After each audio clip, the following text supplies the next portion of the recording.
You're listening to Truth on Tap with host Kevin Kierstead. The Big Show.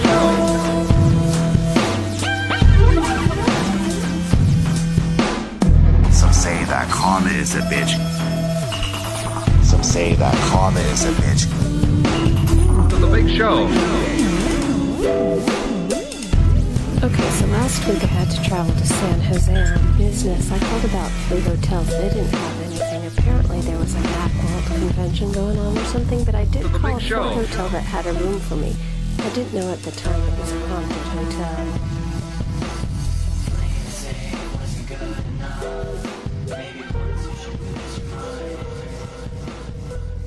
I mean, I should have guessed it was a haunted hotel, because the minute I walked in...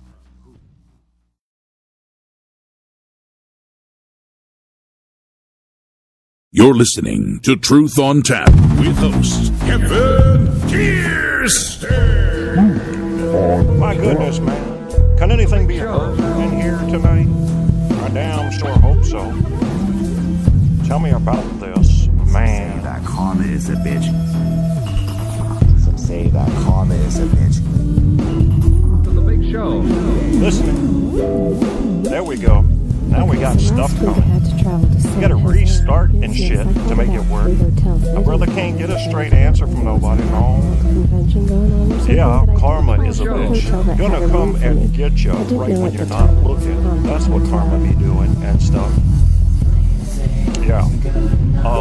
You're listening to Truth on Tap, your host Kevin Kierstead, and the episode is Free Sex for an Affordable Price. I mean, what kind of deal can you ask for in this world? You know what I mean? You go out to the store, they say you buy 1, you get 2, you buy 3, you get free shipping. You buy 11, you get a subscription, you get a warranty, you get the extra protection plan, and you get karma. That's what you get. But we're selling free sex for an affordable price. You can't beat that. I mean, how else can you get something free for an affordable price? This is the only place that does it. We're selling it to you today. We're going to sell you ostrich sex, because you know they do it. Oh, they don't do it in front of you because they're embarrassed. They're some goofy-looking fucking birds anyway. What they do behind closed doors, what they do behind the willow tree.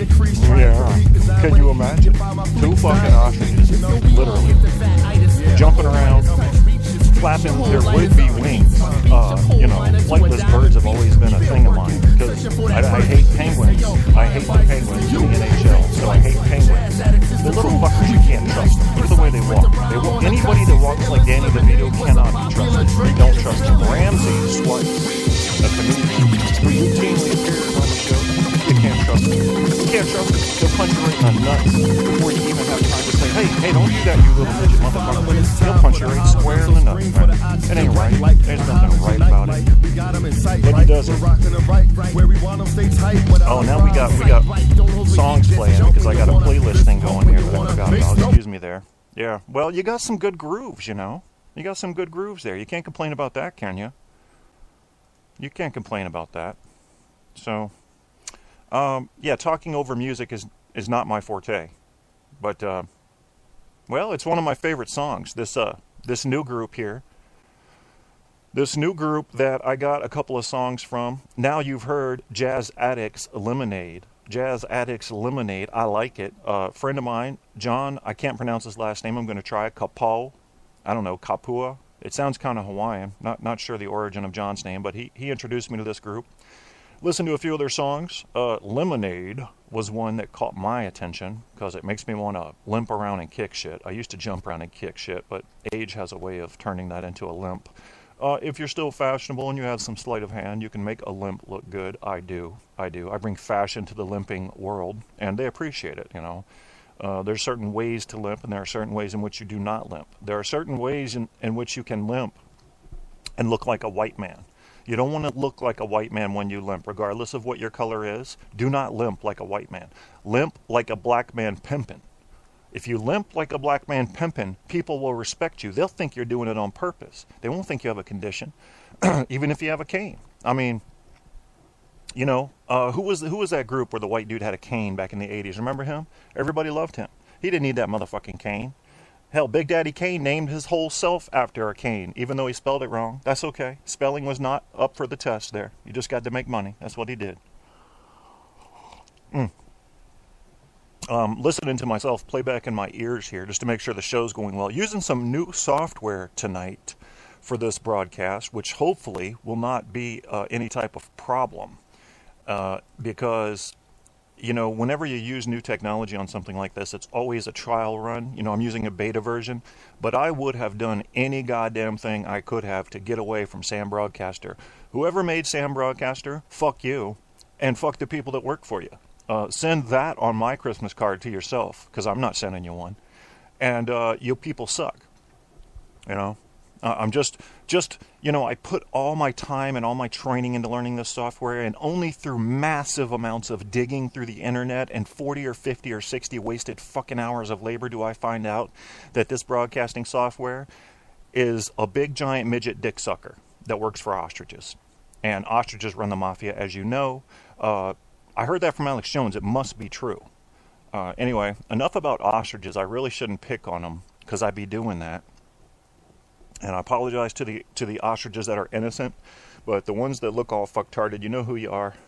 You know who you are. Last time I saw an ostrich up close, had a girl I was dating, took her to the zoo over there in Newport News, Virginia. Y'all might remember that SPCA kind of a zoo thing. What a strange fucking thing it was. It was like, okay, bring the animals to us that are going to be slaughtered, and while you're here, go look at an orangutan. Why not? Kind of a bittersweet thing, you know. Welcome to death row. Hey, you want to have a tea party? So we did, and she had I remember this because I couldn't figure out why the ostrich was biting her. She had a dark shirt on, and the dark shirt had all these little flowers on it, you know, a print. It was the same size flower in different positions all over the shirt in a kind of a pattern, and it was a little white flower that would have been literally about a centimeter long, and, you know, that was kind of evenly spaced across her dark shirt. And the ostrich apparently thought that was food and began pecking her. And I had to ask myself, I'm always protective of the people I'm around. It doesn't matter who they are, as long as they're friends. Do I punch the ostrich? Because I'm not going to be sitting here on the Daily Press tomorrow morning, me looking like Mike Tyson, standing over, I don't know, Leon Spinks. Yeah, that's not going to work. I'm not punching the ostrich, but I can bite him back. See, I figured that was fair, eye for an eye. So I went after him, just like that. It looked like Pac-Man, but I had a body. Pac-Man with a body is what I look like. Already had the power pellets. Already had drank my coffee before the zoo.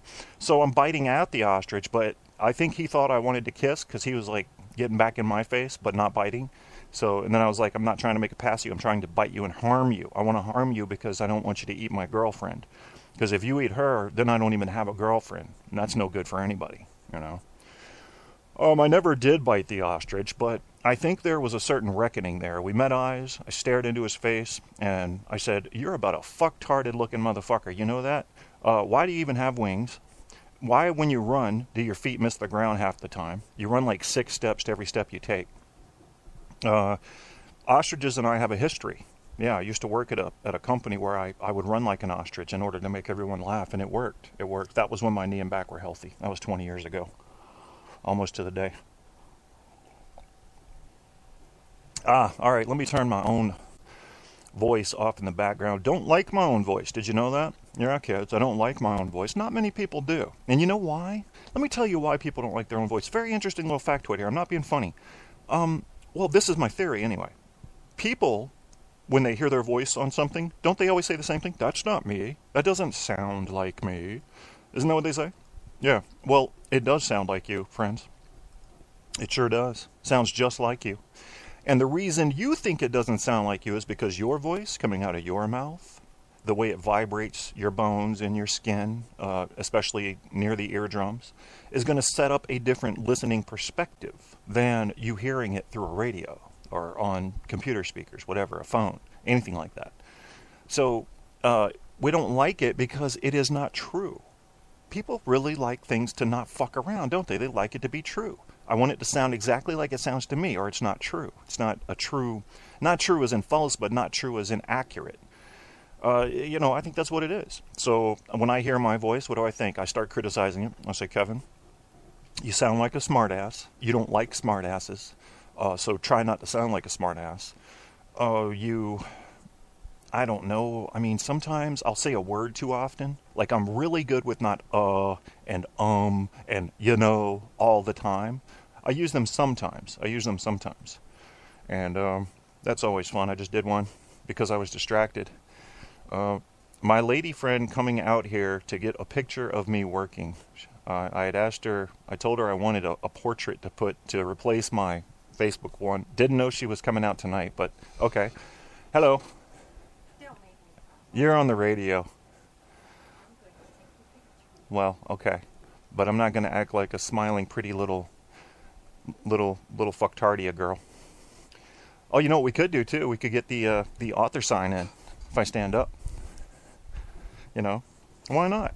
Why not? We're on the radio, bitches. And you're going to like it, because I told you to.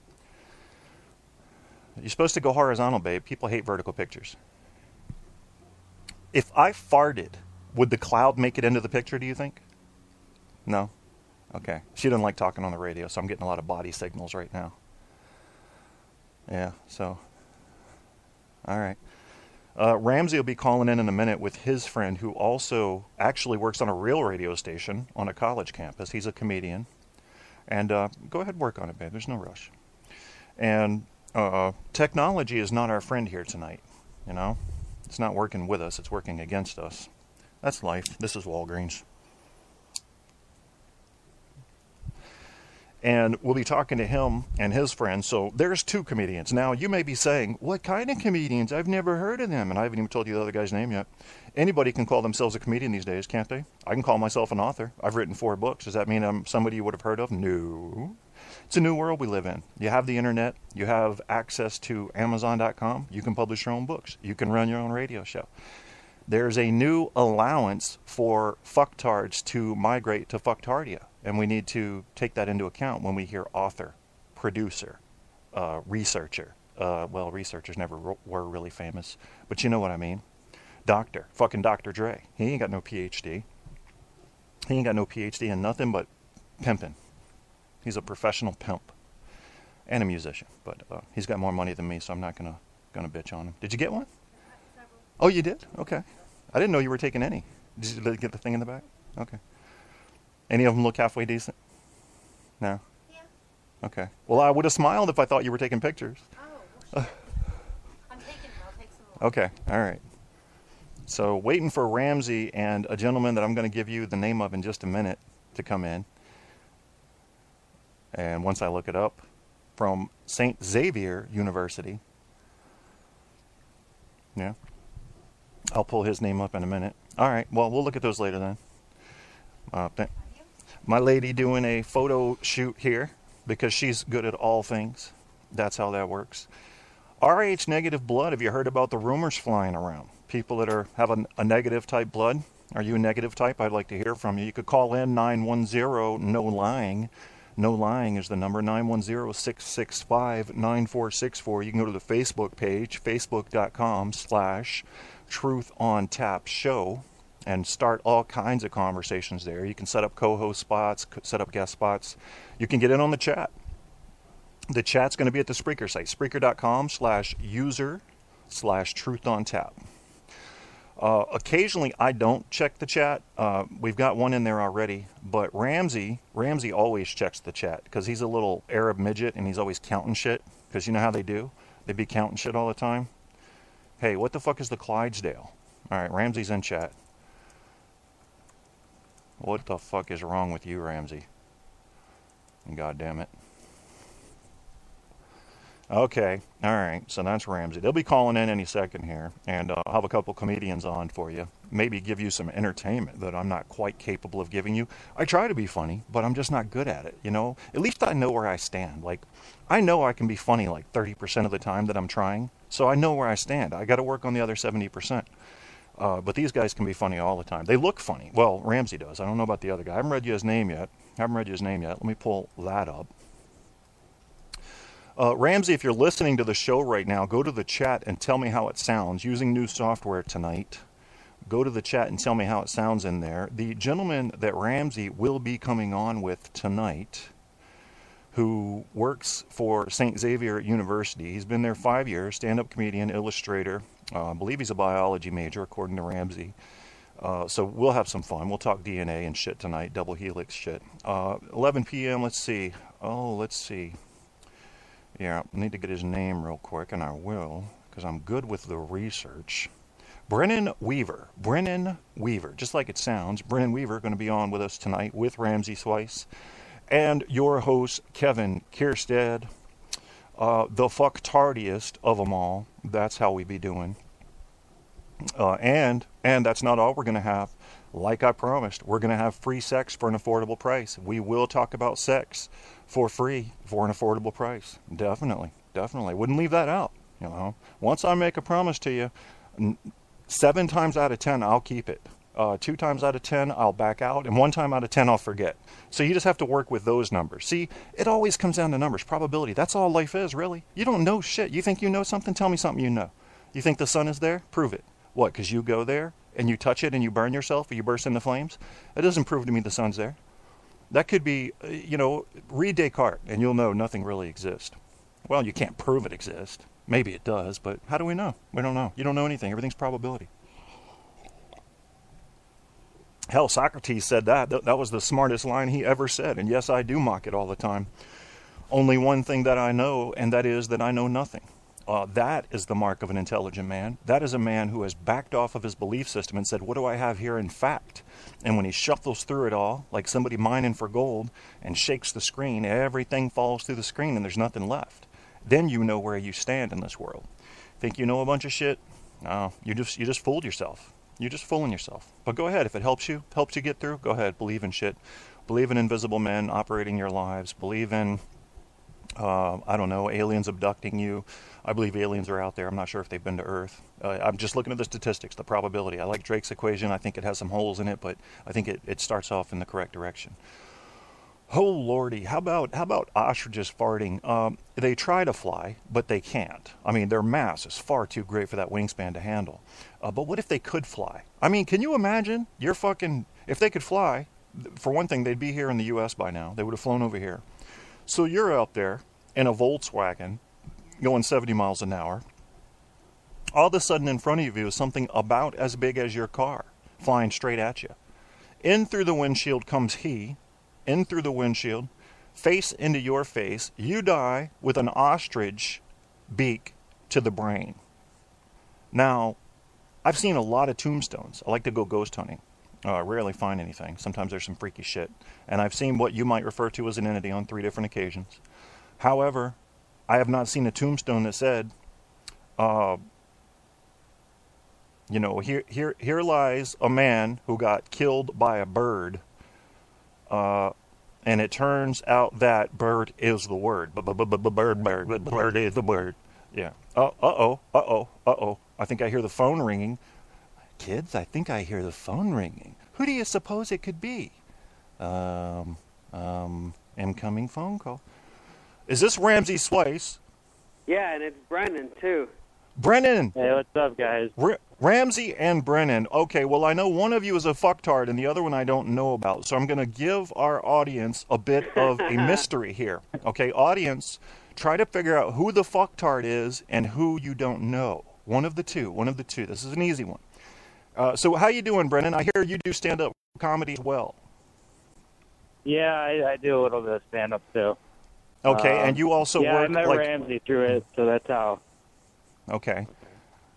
And you work officially for a radio station, is that right? Yeah, I do a radio show through a small university, basically, and we broadcast and live stream on the internet. Okay. Our show is called B&V on the radio. It's a comedy talk radio show. Ramsey's been on it. Mm-hmm. That's how I found out how much of a fucktard he was. Hey, so since you've already broken out... guy I've ever had on. Since you've already broken out with the radio station ID, let's go ahead and tell people early how to find you, man. Where are they going to find you on the net? For my stand-up, you're not going to find me because I don't really promote it yet. That's going to come in a few months. But for my radio, just go to wxav.com. Mm-hmm. And then I also have Facebook art page because I like to paint and doodle like a douchebag. Okay. And Ramsey says you... Facebook. It's really good illustrations, man. Really I'll bet. stuff. Are you a biology major, did he also tell me? Oh, yeah, I am actually a bio major. So I'm Yeah. all over the spectrum, you know what I mean? That's the way to do I it, got the man. backup plan. That's the way Yeah. to do it. I was electronics in the Air Force. Then when I went to college, I was an English and psych major. I'm all about rounding it out, man. Get the liberal arts shit in, get the science in. You know. Yeah, I think you don't really need to go to school. I feel kind of like for like anything creative, like painting and stuff like that. Mm-hmm. Yeah, I mean you could, Yeah. but it's like I don't think you really need to. If you just push yourself and drive, you can do anything creative, and just like kind of bypass that like unlearning that like school will teach you. You know. Yeah, they do. They pound the formalities into your head, and they can pound out creativity if they're not careful. For fine arts majors and things like that. That's a good point. Yep. So what you been up to, Ramsey? Let's tell our people how the Arabian midget has been doing. I'm a little perplexed because Uh-oh. your description says 2 comedians and a fucktard. So if I'm the fucktard... Well, technically, I am the fucktard, and that's the curveball. How about if I want to be a fucktard? You cannot be a fucktard. You have to practice for years to be a true fucktard. All right? You're a comedian, except where you are. You cannot be a fucktard until you practice for years. Years of practice it takes. I think Ramsey's a prodigy at being a fucktard, though. I think he was just born into it. How's that new software, the Boss stuff? What is it called, Boss? Yeah, it's called Radio Boss. It's what I'm using right now. That's a good question for you. Brennan, what do you use for software over there when you broadcast on the show? Or is it more like FM official shit that I wouldn't know about? You know, I think it's both what we don't know about, because I'm horrible at knowing that shit. I know we use microphones and a soundboard, and I think there's an antenna involved, maybe, and that's about it. That's all I know. I'm not like a tech guy. And some foil. And some foil. Yeah. And a coat hanger. Foil. Well, one of the most popular broadcasting softwares out there right now is Sam Broadcaster, and I was using a trial version of it because I didn't want to spend $400 or $500 on something I didn't know if it would work. And it's given me nothing but fits, man. And now I've sunk 20 or 30 hours of my time into learning it, so I got comfortable with it before I learned it was sucky. So I went searching, and I couldn't figure out how to take calls on this show and get them on the air while also broadcasting from one computer. I didn't want to set up a server. I've already got servers set up for other stuff. So finally I stumbled across this Radio Boss. The guy that developed it got in touch with me after he saw one on messages on a message board, and it has been flawless, man. It is working like a champ right now. I got my fingers crossed that it doesn't cut us off or something here. Well, you deserve it, man. It's about fucking time that you don't have to deal with all the complexities of wires and electrocuting yourself. And I know. I mean, but that did provide entertainment for the fans, but, you know, they were getting cut off in the middle of the show. They didn't like that. So what's funny in the world today? We're getting cut off and stuff. What's that? All your callers were getting cut off during the show? Is that what you're saying? Not many of them. Like, say, maybe, I don't know, like 1 out of every 5 times I'd lose a caller, or sometimes the show would, like, stop broadcasting in the middle of the show. So, I mean, even as we speak right now. With that sometimes. Mm-hmm. Yeah, like right now I'm monitoring our it. live stream will cut out. Oh, okay. Yeah, right now I'm monitoring it just to make sure I can hear you guys so that nothing kicks out. Because when I was doing a show with Ramsey and his friend the other night, I could hear yeah, Brennan listened to that show. me, Rico. but nobody else, you know. What did you say? You, but nobody else what? Mm-hmm. Are you talking about the Rico one with your camera guy? Mm-hmm. What are you talking about? Right, Ramsey. Oh, the camera guy, yes. Yeah, with Rico. Mm-hmm. Right? Yeah. I remember when Ramsey came in to my show. Yeah, Rico was like directed them on how to like behave sometimes. It was really funny. They were just trying like, first of all, the show is super loose format where it's just like, what are we going to talk about next, guys? I don't know. Just whatever happens, you know? Yeah, that's what we do here. Just being like, yeah, and he's just like, you got to figure out what you're going to ask Ramsey and make him sound good. Make it sound good, guys. Make it sound like radio. And I'm just like, this is not what this show is. You need to chill the fuck out right now. Yeah. Oh, man. Yep. See, he was drawing like He was drawing like football plays. He's like, all right, Ramsey's the running back, Brennan's the quarterback. He's gonna do a line drive. We're just like, Rico, chill out, man. Everything's gonna be okay. We don't need plot points. We're just gonna run with it. And it went 5 hours. And so that's why the promo says it's a 7-part interview, because I'm uploading 15 minutes. I'm editing it. I edited the first 2 parts, and the rest of it, I'll do in time. But it is a 7-part series. And then at the very end, which was the funniest part, Brennan, I know you remember, because after 5 hours, it was 3 o'clock in the morning. We're like, all right, we're done. We're exhausted. Let's call it a night. And then Rico, at that point. Yeah. And then what? I said the show gets really silly the later it gets, just because everyone's tired. Yeah. Then Rico's like, oh man, I forgot to turn the camera on, and we were so delusional that we all believed him, and we were like, oh no. Yeah. So he did pretty good, though. He did pretty good the other night when we didn't, so we didn't have a plan for that, and he didn't freak out there. I mean, he carried his third of the show. He had some input, and we were having fun with it. Hey, there's no plan Ramsey, here, man. Do you have the clip of me eating? Vising? Yeah, I do, dude. That's the best shit in the world. What the hell? What are you talking about? Yeah, I don't know. I want to tell. I don't know how Ramsey will feel, but Ramsey had the idea that he's going to tell like 7 jokes like right off the bat. And me and my co-host were like, all right, I guess so. And he's like, but you guys have to react. You have to react, right? And so he's telling these jokes, and I turned off my mic so that I wouldn't react. And now I'm just on camera, just like giving goofy faces. And then one, I just started eating Vising. I don't know what happened. See, I bought Visine into their station because they share the same wall. They share the same floor as the police station. So I'm like, so I was just like, okay, I had a beer to relax my nerves.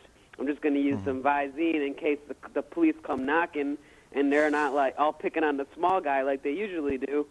And the next thing I know, Brennan has because I don't know if you remember, but in Dumb and Dumber, he squeezes a bunch of Visine and it makes his shit really bad. Yeah. And so I look over at Brennan and everything. What'd you say, Brennan? I didn't know that makes you shit. I had no idea. Did it give you the shit? No, I don't think so. I don't know. I kind of started eating Taco Bell around that time. Oh, so, okay. So you may have a false attribution here. Yeah, I don't know. It's prevented. I think it saved my life though a few times. I've gone those days where it's just like bleach kind of just looks a little bit better tasting than most. They just want to drink a nice wine glass of like a fine Clorox, those. Well, I had that, and then like for some reason I bought Taco Bell one of those days. And I was gonna do it, and then I realized that Taco Bell would be my last meal. Yeah, save my life, because like no one wants to die with like the last thing you do before you leave this earth is actually leave like a nice little turd in your pants. Yeah, and I didn't want it to be like that, like drippy Taco Bell turd. Like that's not how a man like shits himself when he dies. I don't want people being like, that turd needs more fiber. I don't want that to be on there. I want like a nice solid shit. What do you think? What do you think about whales' vaginas? Whales' vaginas. Well, on the 1 and 2 like occasions that I've actually had a whale vagina, it was nice fuck. It's pretty good. It's a good way. I wouldn't go out and seek a whale puss, but I wouldn't turn it down either. Yeah, I mean, well, when it's being shoved into your face, how could you ignore it? But what if you were water skiing and you caught an edge, went underwater, and ended up a whale's vagina? How do you get out? Well, I mean, I don't really know. I'm not into like fetish shit, Brent, are you living in there for free? Because I'll take that. Brandon, you would fit into like any hole, you fucking short ass motherfucker. Hey, Kevin, when I called Brennan to call into the station. Brennan answered the phone. He's like, "Hey, what'd you call me? You Muslim asshole." Which is ironic because Brennan has the thickest Brennan's a redhead, and I did a whole show about how redheads have no soul, and but it's just funny that he's got this like huge beard, and he's clowning on Arab, Arabians. I said the word Arab the other day, and somebody got really offended. They're like, "It's not Arab, it's Arab." I'm like, "Shut the fuck up." Someone corrected you on how to pronounce like your own thing. No, Arab is short for Arabian. So why did you say Arab? That's not racist. Yeah, but they used to say that back in like the 70s, man, in country songs. Did you see that Arab? Well, he wanted me to be on his show in San Francisco, and then I said, I'm an Arab, and he was Arabic, and I said, yeah, I'm an Arab too. And he got so offended. He's like, oh my God, I can't believe you just said that. Jesus. And then when we hung up, I was like, Salam Alaikum. And he's like, only Muslims say that. I'm like, no, they don't. You don't know shit about shit, my friend. See, that's the Ramsey I like to see. Stand up for yourself. Even if you can only stand up to 5.3, by God, stand up for yourself, punch people in the nuts and say, I am here. All the who's in Ramseyville should stand up and say, we are here. And let people know you're there, man. Who's in Ramseyville? Yeah, I chickened out, man. I had a show at about 5 miles away. There's a comedy club. It's the only one in town called Aces. And I was supposed to go there to meet the host named Rocky. And I had this whole set, and I even have a Rocky and Bullwinkle shirt. And I didn't feel grounded. I didn't feel like when I go there. Like a plane grounded, or like because they found out there was a terrorist on the plane, so they grounded the plane? See, that's what he's always trying to do, is light his wick. He's always playing with his wick. Yeah. And he lights his wick, and when he's playing with his wick, it never gets hard. It's just limp. But when he lights it, all kinds of shit happens. Light that wick on fire, man. You're talking about Ramsey's penis or an actual bomb wick right now. Well, you can talk about both. Ramsey's always playing with his wick in his pants. Get your hands out of your pants, Ramsey. Stop playing with your wick. That's right. And he's always got a limp wick, so you got to watch out for that.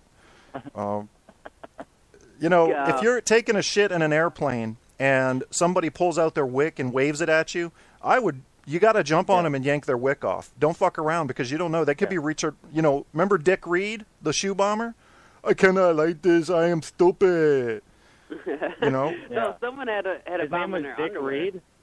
Yeah, his name was Dick Reed, Richard Reed. He had a wick hanging out of his shoe. And whenever you see a wick hanging out of a shoe, that is not a sexual organ at all. It can't be. Yeah, no. Yeah, don't light that wick. In a whale vagina.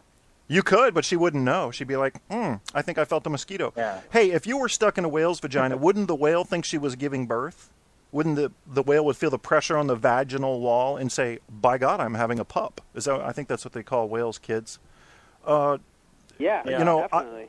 I tell people, if you get caught in a whale's vagina, and it's a very real threat, especially if you're in the Atlantic Ocean, and you light a lighter, if you light a fart and the fart is between you and the whale's head, it will launch you out of the vagina through just a small explosion if you have some methane in your gas. Well, no, if you light the fart on the other end, she'll have a queef, but that'll launch you through the blowhole. But if you're too big, you won't fit through the blowhole. I just learned about that in my science class right now, actually. They talked about that? Yeah. I figured a biology major would know that. In my bio class. Hey, speaking of biology, man, let me ask you guys something. Have you guys heard any funny news lately, like conspiracy theories about people that are Rh negative? Do you know anything specifically about that, Brennan? About what's Rh negative? Like having the rhesus monkey factor, the negative blood type? No, but actually I did hear I finally heard about that Barry Santino thing with Obama. What happened? I didn't even hear about that. Actually. I guess it's been going on a while, but apparently before Obama was called Obama, he would go by, his real name is Barry Santino or something, or Santoro, I can't remember. It's Barry something. And apparently he's a gay, cocaine-smoking man. And that's all I know about it. Is he a friend of Obama's, or you're saying that's Obama himself? No, they're saying that's Obama. And it's weird, because they have, really, shittily Photoshopped pictures of, Obama in like lingerie and like drag and stuff like that, and it's just like people are just like, you see, that's not praying. He's a tranny. And it's just like, that is Photoshop, my friends. That's Photoshop. Right. That's right. Well, do you believe in any of the conspiracy theories? Any of the popular ones? Aliens, ghosts, mermaids, Bigfoot, any of that shit? Well, I'm an atheist myself, but like I would love to believe in ghosts so bad. I actually went on like a ghost hunt a while ago. It was a huge fail. We didn't find anything. Or like, what happened was we ended up being just a bunch of 20-year-olds that broke into a graveyard and then like ran out of the graveyard screaming for no reason. That's typical. It did not make me feel like a man or proud of myself. Well, I go ghost hunting all the time, man. We went last night. Do you believe in ghosts? I don't know what they are, but I see shit sometimes back there that I can confirm with witnesses, so I have no idea what they are, but there's something to it. It may be just another dimension. You know? Yeah, it's just fun to think about, you know? I It don't is. really care what the answer is. It's just cool to think about, and I like the movies about them, so... Yeah, me too. I feel like it's the outer fringes of science. You know, you're poking and prodding to see what it is, because what happens is the paranormal ends up becoming the normal after you understand it. And I want to know what's going on when people see their grandma when she's been dead 20 years and they have witnesses. You know, if she sees it herself, I can't trust that. Is it drugs? Is it a mental disorder? Whatever. But when there's 2 or 3 people, you know, I there's don't something believe to in aliens. You said aliens, ghosts. Yeah. And what else did you say? Werewolves Bigfoot. and Frankenstein and all that shit. Bigfoot. Aliens, ghosts, Bigfoot. But Do you believe in any of that? NASA release with like where it's like they found 40 million planets similar to Earth in our galaxy alone. Yeah. Well, the Drake equation says we're supposed to have like 10,383 advanced civilizations in our galaxy alone. And they think it's pretty close. I believe that. I don't know. I don't know what to think about it. They believe in aliens and like X-Files shit, you know. I guarantee if we saw an extraterrestrial, which is a lot more politically correct, if somebody came to our planet from another planet and we're like, oh, an alien, that is very nice of you, Ramsey. What did you say? It was very nice of you, Ramsey, to put it so you don't offend any alien bodies. I'm just saying. I bet you that they would say that they would get offended by that word. Yeah, they would. They'd probably sue. I mean, sue through the UN. Lil Wayne's latest album is called "I Am Not a Human Being." Well, he probably I don't know isn't. what I'm talking about. He looks like a fucking alien. I got a joke for you. I just thought of. Okay. They say the tallest organ in your body is the skin. Yeah, that's right. The biggest. But not for me. Uh-oh. Oh, do you have a kickstand, Ramsey? I don't know. It's kind of off the wall. I think we already determined that you have a candle wick for a dick, so that joke doesn't make sense to me. That's true, man. That's true. We've already established the smallness. The worst thing about my genitalia is that it's what'd you call it? A clown nose? It's a clown nose. He said a candle wick. A clown nose? Oh, that's right. I did call it a clown nose. Yeah. What's a clown nose dick? I don't know. That? I've never heard. Is that like a chode? Well, it's bulbous, and when you squeeze it, it goes. That's what I heard. Oh, okay. And what's a chode? I have a banana penis. When penis. children see it, they get scared or something. You know? I have a banana penis, and I don't have a cucumber penis. Who has a penis that looks like a boomerang? Captain Hook does. I know a guy that does.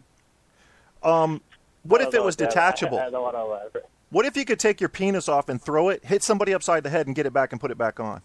Because you know that's coming. I'd probably throw it at the first alien I saw. Me too, man, but that would be rude, man. What if they just wanted to have tea or something? You don't have to have a boom. Yeah, that's true, but you don't have to have a boomerang cock. You could use it as if you could rip your dick off. You could beat people with your balls like a morning star. Oh yeah, like a monkey fist. Yeah. You could put a bunch of hairspray on the pubes to act like spikes, and it would be like a morning star. And every time you grab your cock by the shaft, and then just swing and hit people with the balls. And you put enough like hairspray, If you got a really hairy balls, you could just start scratching people, dude, like a morning star. If you had to pee though while you were beating them, would it be just like kind of like a girl? You'd have to squat because you can't pee through it. Good question. Yeah, this is things you got to think about because it's coming, man. We're getting to the point where with all these implants we're getting, brand new knees, brand new fucking elbows and joints when we break stuff. Well, they're starting to implant shit and they're finding, hey, this shit works better than the original. So it's almost guaranteed in the future that we're going to start modding ourselves. So I'm getting a boomerang dick. I don't know about you guys. I'm getting a boomerang dick. Do women prefer that? I don't know, but I don't care what they prefer. If I can hit some kid that just egged my house with my dick from range and get it back, I'm all over that shit, man. I'm all over that shit. Let me just really quick. So I was supposed to go to meet this guy Rocky. I already met him, but I was supposed to go there to do open mic every Sunday. Yeah. And but I woke up at 6. I woke up at like 5:30 or 6. So I kind of, and I really didn't feel very confident. So I went into the bathroom and I started cleaning like the upper deck or whatever, just cleaning whatever. And my as a punishment from God, saying that I should have showed up at the comedy club, my foot slipped and went into the toilet. And there was I took my foot out and I just took a piss, and I had I had to take a shower. I had my whole foot stuck in the toilet because I slipped. You're listening to Truth on Tap with host Kevin Kierstead. I'm surprised you didn't go down, man. Well, I mean, it's the first impression, and I know I should have went, but and I have a Rocky and Bullwinkle shirt, and I already have my set, and I've been practicing with Brennan. Yeah. But I really want to hit it really hard because it's my first show, and so I might have had like the butterflies, and I don't know. I woke up late. What am I going to do? I can't beat myself over it. What's the LA comedy scene like over there anyway, Ramsey? What'd you say? What's the comedy scene like over there anyway? Well, they posted on Sunday. I went over there to meet him during the last Sunday open mic, but he was shutting it down because he had some show somewhere, and there's one other comedy club. Daniel Tosh is going to be there on the 23rd at a casino. Oh, I like otherwise, him. in the entire city of Temecula, it's called Wine Country, Temecula, where I am. It's a half an hour from San Diego north and an hour south of L.A. And the only comedy club is this place about 5 miles away, and he posted today, he's like, all right, well, open mic was closed last week. It'll be open tonight. And like 16, 17 people were started commenting because it's a brand new place. And so people are really excited to start going. And so the comedy scene, it's I mean, in the entire town, there's just one place to perform. But well, you haven't had a lot of time, Ramsey. You haven't had a lot of time to poke around there yet. That's one thing. But every winery that I go to, they read my newspaper article because I'm still passing those out, although I was in a newspaper on Valentine's Day, which is so long ago. But the first thing they see is that it says that Ramsey made fun of Obama. It has 60,000 views. And everyone's like, oh, yeah, you got to come to our winery. We don't have stand-up, but we want you to do stand-up and make fun of Barack. And I'm like, dude, just call me. I will come anytime because making a rich, drunk person laugh is the easiest thing in the world. Yeah, because that's true. Going on stage in front of a bunch of people, automatically they start to empathize. And if you're drunk and you start to empathize, it's just really funny because you're like, fuck this guy. And then you start talking, and it's just like random, like non sequiturs and stuff. And they're all rich, and they have not a care in the world. And you could say anything you want. You could tell the woman in the front that she's really a man, and she's going to laugh her ass off. She's not going to care. Cause they're rich and they're drunk. Who was that comedian that Man on the Moon was based on? I always forget his name. Jim Carrey played the character? Kaufman, yeah. So that's kind of caustic shit. Yeah, and it worked for a while. I mean, when I watched that, like a Man in the Moon. Yeah, I didn't like his style. I don't think that's funny. I'm like, okay, he's probably coming to a joke. I don't know if someone's fucking with me when they do that, so I don't know whether or not to laugh, and that's not why I came out. I'm like, hey, make me laugh, monkey boy. If I could do comedy, I would. I think it's beautiful. I love listening to comedy. I can't do comedy, but I want to laugh. I don't want to wonder if you're fucking with me. Like, okay, when did this become a mystery? I came out to laugh, man. That's true. I don't like his style. He would beat style. up women, which is really kind of not funny, but his main line was that Mighty Mouse song. If you ever watched Mighty Mouse, which was my favorite show growing up. Me too. Here I come to save the day. And I have a Mighty Mouse shirt, and I'm still a big fan. And that was like, I have pictures of me with birthday cakes with Mighty Mouse, but he would use that song, and he would go on stage, and that was all he would say. He would just say, "Here," and then he would go off stage, and then he would come back on stage as Tony Clifton. Yeah. And Tony Clifton had a huge mustache and glasses, and this guy would throw beer cans at people and just tell everyone. He was just, you know what I'm talking about, right, Brennan? I saw the movie. Just, like, really vulgar and disgusting to people. I just learned about this recently, so it's like I feel like if I say anything, we're like, oh yeah, I know about this. It's like, no, I've only known about this for like 48 hours, if that. Well, don't worry about it. You don't have to be an expert here. If we were experts on shit, we wouldn't be doing radio shows. But to be honest with you, it's hilarious, and Kaufman is hilarious. I'm not going to downgrade him or whatever. I mean. I just don't like the style. I like the style of, I like something different, but not like, I don't know. I just didn't like his style because I don't want to have to think, man. I just want to laugh. I just want to fucking laugh till I'm puking. And he comes out and he goes, look at you. You were probably abused as a child, huh? Were you? Were you sexually abused? Well, that's not funny. No, that's a huge wrench in a joke. But one of his main lines was, he would say, "Oh, you don't want me to be here? Fine, I'll leave," and then he would leave. So I mean, you're right. His style was definitely, it was he too stood out surreal and too kind of cowardly. I don't know what the word is, but I mean, still, caustic. His style was caustic. Yeah, but he had everyone on the edge of their seats, like Howard Stern, and that was back in the '70s too. See, things were different back then. Yeah, they were. I mean, look at what we do now, man. People that are remembered, it's like they're always hated. Like, look at Lenny Bruce. Like he was like coming against like what was like considered like blasphemy for like the '50s. Yeah. And then and during the Red Scare, saying fuck the government and all that stuff. Like he kind of like set like a way for like comics to be like vulgar on stage almost, whereas it's like. Made you think about what your rights really were as a human, and then that's why like George Carlin, and Bill Hicks, it's I don't see anything wrong with what Andy Kaufman did really. A lot of people won't like it, but that's like it's an art form. You're supposed to be a little bit edgy and controversial, and some people just don't get it. It's like there's like why do some people look at a painting like this is fucking amazing, and other people are just like it's just a circle that's spread on a piece of paper. Yep.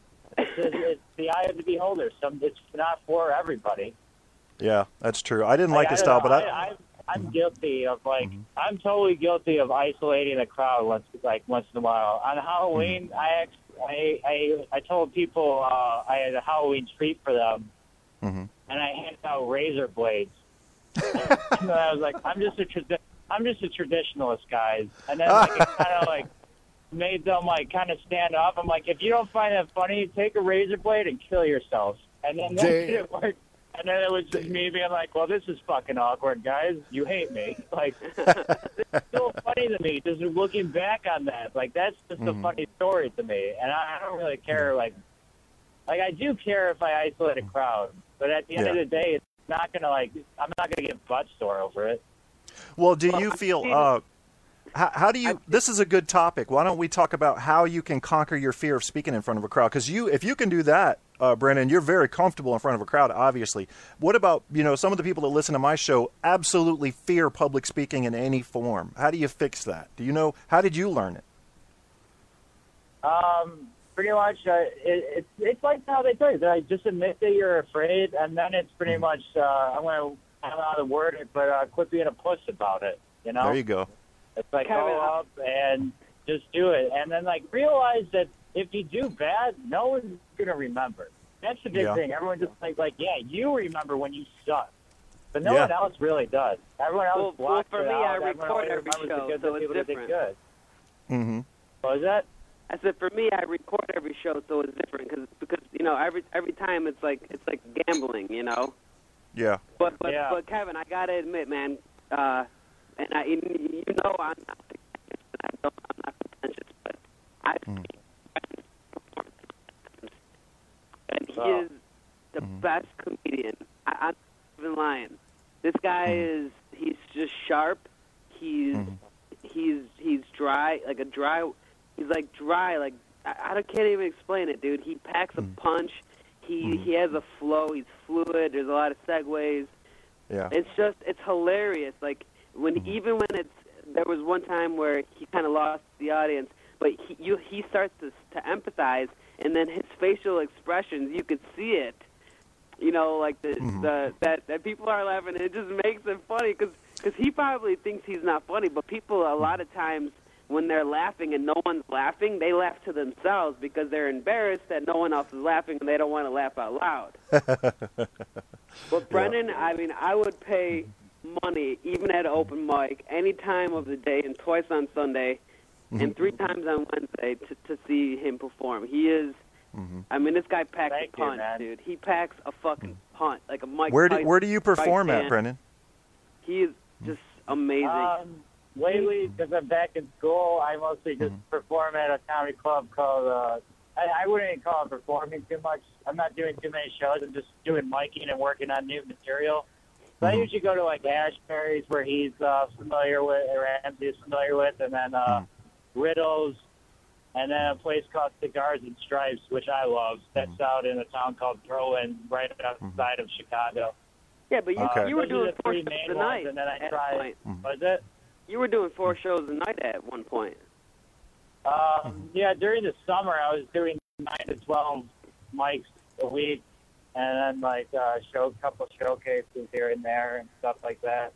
So I mean, the guy when I was on, though, I was on a lot. I mean, the last time I was rolling so fucking hard. He told some joke about getting pulled over and his friend getting pulled over, and it ended up being like a 4-minute joke, which people love. They love one long, rambunctious joke. Oh yeah. And then he points out some guy in the crowd, and he's like, "Look at this fucking guy." He's like, this is a guy that would spread his butt cheeks when getting that. I don't even know what he said, dude, but he just nailed this guy to the wall, and I was fucking rolling, and I felt so bad for him. Usually, if someone gets was that the up, I don't laugh time in when their face. did I tell everyone that we should all line up and take turns fucking them, and then he wore a scarf? Dude, that guy wanted to tuck tail and run, man. Yep. But I wanted to mention about that Lenny Bruce. There's a biography by Dustin Hoffman. He plays Lenny Bruce, and Lenny Bruce would actually do shows, and there would be cops. I watched his biography.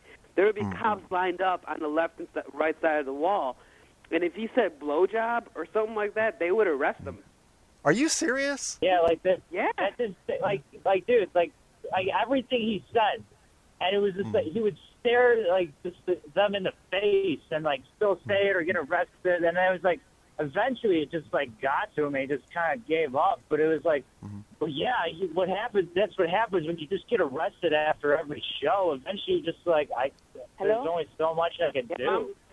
Are you on the phone? Yeah. Is it important? I'm doing a radio interview. Is this Ramsey's mom? Yes, it is. Sorry, Ramsey's Mom. I mom. woke you up? Yes, yes, it is Ramsey's mom. Ramsey's mom.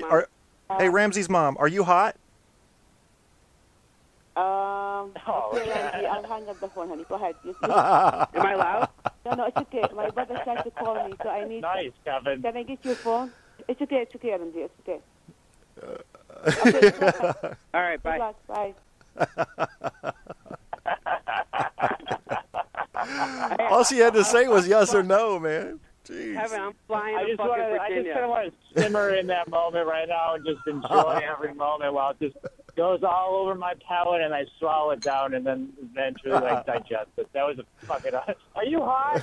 Like, Brennan, Kevin, ask someone. Kevin, you know I have your address. I'm flying to your house tomorrow. I'm booking a ticket right now online. I hope you know that. He's gonna light his wick in front of you. I know. Well, Ramsey, I have a cane, and I can use it like a pole vault. So you'll be like kicking, but I can jump suddenly to the next yard next to me, to my neighbor's yard.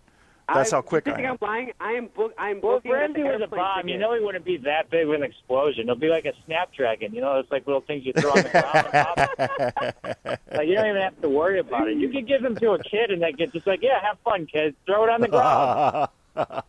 Oh my God. The Ramsey bomb. I opened the door for that one.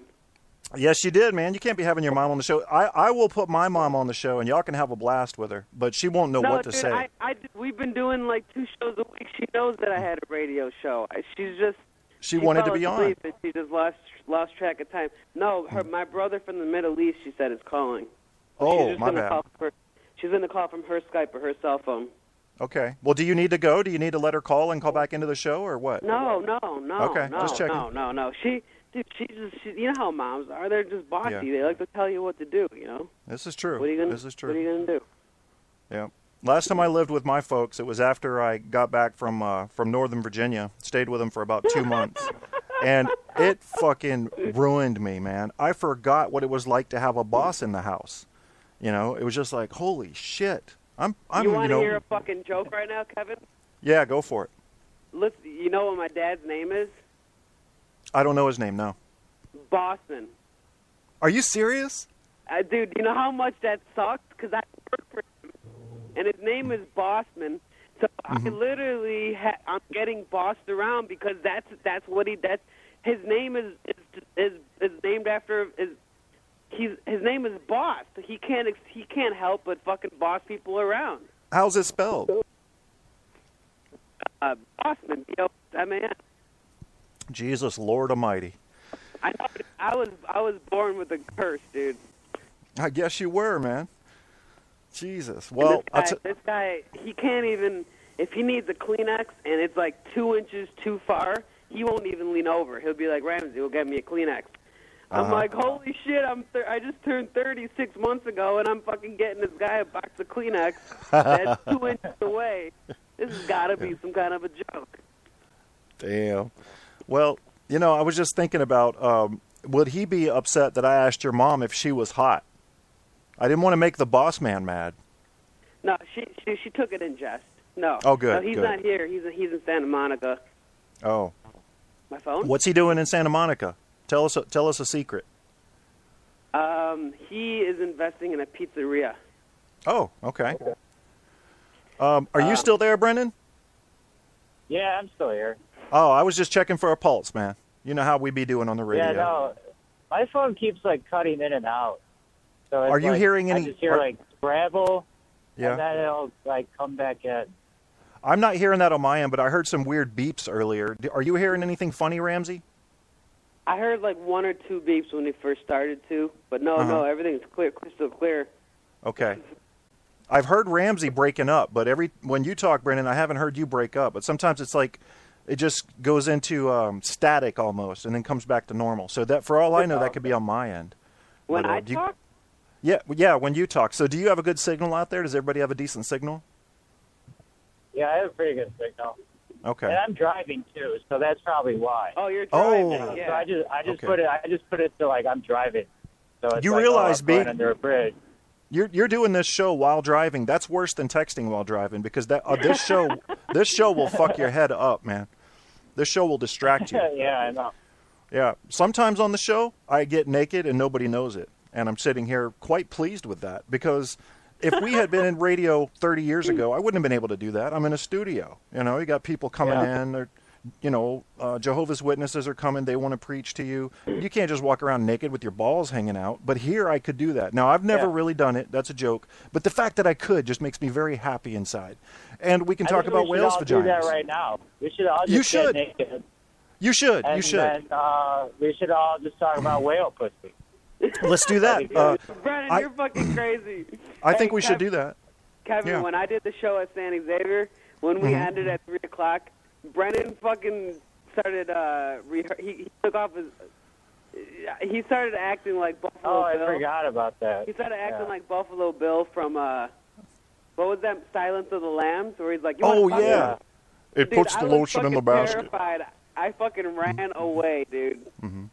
What did he do? He pulled on his pants, put his dick between his legs. You tucked? He's like, "Go to fuck me," like acting Holy like shit. Buffalo Bill, and I was like, "Holy shit! Somebody fucking save me, dude! I gotta get out of here." He said, "Would you?" But you know what I'm doing now, Ramsey? I have a new bit. Mm-hmm. Go ahead. What I'm gonna do is that before every show, I'm just gonna tape a sock on my dick, and then if the crowd's bad, I'm gonna be like, "You guys aren't even good enough to see my dick," and then pull it off, and then be like, "This is why I put a sock on it," and then walk off stage. And that'll be the end of it. I've been told that that's not a good idea. No, it is. That makes me want to do it more. Yeah. It could be my thing, you know? You don't know until you try it. Just like the Lobster Man. How did that go, by the way, with Jim Bailey last night? It went awesome. He yelled at me for not having a Twitter and promoting myself at one point. Oh, my God. Were you on a show or something, on a radio show? On a different last night? Yeah, I was doing my show yesterday with another local comedian, James Bailey. Okay. And, yeah, it was pretty awesome. He's a good funny guy. Dude, he rocks, dude. This guy is the same way. Just no holds barred, just completely confident. He has not an ounce of doubt or fear or cowardice. That's the most. He's just a goof. He's a goofy guy on stage. He's just so lovable. Yeah, that's the most. He's just like one of those guys where it's like you want to hug him. Yeah. When people are calm and collected in front of a camera or a mic, I love them. I mean, especially comedians. You can't be uncomfortable because the crowd feels that. They really do. They pick up on it quickly. Then they're not comfortable because you're not comfortable. So yeah, they do. When it comes to comedy, man, you just got to relax and pretend they're all your best friends. And, I mean, because I've seen that before, and I've known, like, when I have been funny, that was the result. It was a result of me being calm and cool and telling something funny or whatever. Usually I have a very, like, obscure, I don't know, I would say a obscure form of comedy. Like, 7 out of 10 things I say that I think are funny are not funny. But I think they're funny. So I'm getting my laugh. And that's kind of selfish. But that's why I could never be a comedian, you know. I can't do what you guys do. Well, you got to try it out, too, you know. I like how you said you have to pretend like the crowd's your best friend. And I talked to another stand-up about it who loves the crowd. He treats the crowd with respect. He really admires them. His name's Mike Stricker, one of the best comics I know. And he loves the crowd. And I was just like, I pretend like I hate the crowd more than anything in the world. I pretend that I look at them and, like, I know I'm in the zone when I look at the crowd and I get mad at them for just existing. That's just how my energy is on stage, though. That's how it needs to be to work. It's not that I actually believe that. On stage, I believe that. But once I get off, then it's like, oh, no, I love you guys. You know, but it's not an act. Do you have his work online? Because I want to look him up. I know he's really cool, and I always saw him around when I was back there. But I never saw him do any work. Oh. The guy you were just talking about? Mike Stricker. Oh, Mike Stricker. Yeah, I'm sure he has some stuff online. He's got it, dude. He's a workhorse, man. He works harder than like any comedian. He's just awesome, and he makes things work for himself. He makes things happen. Well, he has braces, Kevin. So Brennan was saying because he got those braces. Wasn't it a lot of his jokes revolve around? No, he only has like one bit about braces. Oh, okay. It's his opening thing. I don't want to say his opening line, but he's just like, you know, like, I'm 27 years old and I have braces, and he just smiles, and then he goes into this bit. And I mean, well, let's put a link to him. Actually. We can put a link to him on the Facebook page for the radio show. You know, I like to promote comedians and artists, especially, you know, up and coming, because you don't need to promote the big names anyway. So, and it's a lot of fun. I mean, I would love to see Ramsey in person on stage. I mean, the video, YouTube just doesn't do it. You know, there's a certain atmosphere. It's like watching, I'm a huge hockey fan, so you watch hockey on the tube and watching hockey in person, it's a totally different atmosphere. There's this energy in the crowd, you know? Oh, yeah. Yeah. I missed that. Well, Mike Stricker opened for Pauly Shore. Hey, Brennan, you know Pauly Shore's comedy club, his family's comedy club is an hour north in Anaheim. Store. Yeah. First, to show you Mike Stricker how hard he works, for that Pauly Shore show, he pulled double the number that Pauly Shore brought. Damn. Yeah. What about Pauly Shore? Is he still funny? Is he still funny, or is he doing like Wheeze the Juice? I think Mike only says it was just like he only tells the story about meeting them off stage and stuff. He'll tell you that it was awesome and stuff like that, but I don't want to ruin his bit, you know. So I don't want to. Yeah, I don't blame you. I don't blame you. Well, hey, Kevin, I want to. You were talking about doing stuff naked. I don't know. I think you know that I want to. I was runner-up for the Tribeca Pitch Festival. Pitching means like when you meet somebody like Scorsese, and you know you're in the elevator and you got like 30 seconds to tell them your movie idea. That's called pitching a movie. Okay. Okay. And Tribeca and American I thought you were Express. about like putting it in your ass or something. No. So Tribeca and American Express, they had this contest for pitching, and I was runner-up, and I got like $50 gift card. But in the video, which is hilarious because I'm wearing a white tee, and I'm pitching this movie called You Can't See God, and all I have is a white tee on. I have nothing else on. And then like as the video ends, it's only 60 seconds. That's how long pitches last. And at the very end of the video, I dropped the camera down, and you could if you could slow down the video and like brighten the video, you could fully see a hairy fucking Arabian penis. That's fucked up, man. And I won runner-up. It had like 800 hits. God knows. And nobody knows that they just saw a fucking, official cock. Yeah. I love it. Nice. So you have a bush, Ramsey. A bushy cock? You have a bushy cock? Yeah. So if you tucked, huh? if you tucked, that would look like a 70s porno chick. Yeah. A whale's vagina, maybe.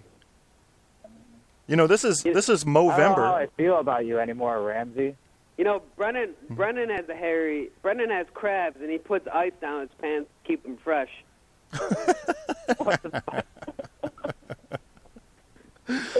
Oh my! Hey, so Brennan, let's talk about your political beliefs, man. Do you believe that the right are a bunch of clowns, or that the left are a bunch of bleeding heart liberals, or how do you see the world? I see the world through very pessimistic eyes, mostly. That kind of happens when you're just like a depressed young alcoholic that does stand up, I guess. What is the best thing about comedy? It's honesty. That's what. Yeah. I kind of want everyone to go kill themselves. Like, I don't know. I don't really believe in, here's I hate labels and identifying. I hate when people identify because I think that makes us farther away than how we should be as like a human society. We should all identify as like a human being and treat each other as such. You know, just the labels and identity don't make sense to me. You know, it just doesn't make sense at all. So it's like I don't really understand what the point of having like a defined political view. I guess I would be like a centralist or an equalist to make up my own view. I call myself an individualist. Yeah. I think a lot of us fall near the center. Socially, I'm probably liberal. Yeah, that's what I tell people. I get along better. I get along better with liberals, but I am politically, I like some ideas from the right, especially about finance stuff. But then when it comes to social programs, I like what I see on the left, and it's hard to mix because where I live, it's mostly a Bible Belt section of Virginia. And my friends, I'm losing friends over airing political views, and I hate that. But some people say, well, don't worry about that. They weren't real friends if you lose them, and it's true. But they're very conservative around here. And when I try to open up and say, blacks and females deserve all of the chances of whites. Some people say, no, we found this country. I mean, we didn't find this country. We stole this fucking country, first of all. You're fucking crazy, Kevin. You're crazy. Yes, I am. If you yes, think I am. females have equal rights? No, I'm just kidding. No, it's funny you mentioned about suicide, because I did a whole show saying, oh, you want to kill yourself? Fucking off yourself. We don't care. We ain't got time for you. And I was a psych major. I was being dead serious. I said, oh, y'all are waiting for a punchline? Yeah. I'm drinking a cup of coffee. That's my punchline. Kill yourself. I did. I say, fucking kill yourself. Nobody's going to miss you. Yeah. And that was my whole theme. That show was go chase your dreams. Go get happy. If you need to medicate, medicate. If you don't, fucking figure it out. If you can't figure it out and you're just so pissed off at the world, there's a gun somewhere. There's a bridge somewhere. Go end your misery. Yeah. There's an aphorism that goes, stupidity is like death. Because when you die, it affects the people around you, but you don't know it. And when you're stupid, it affects the people around you, and you don't know it. That's right.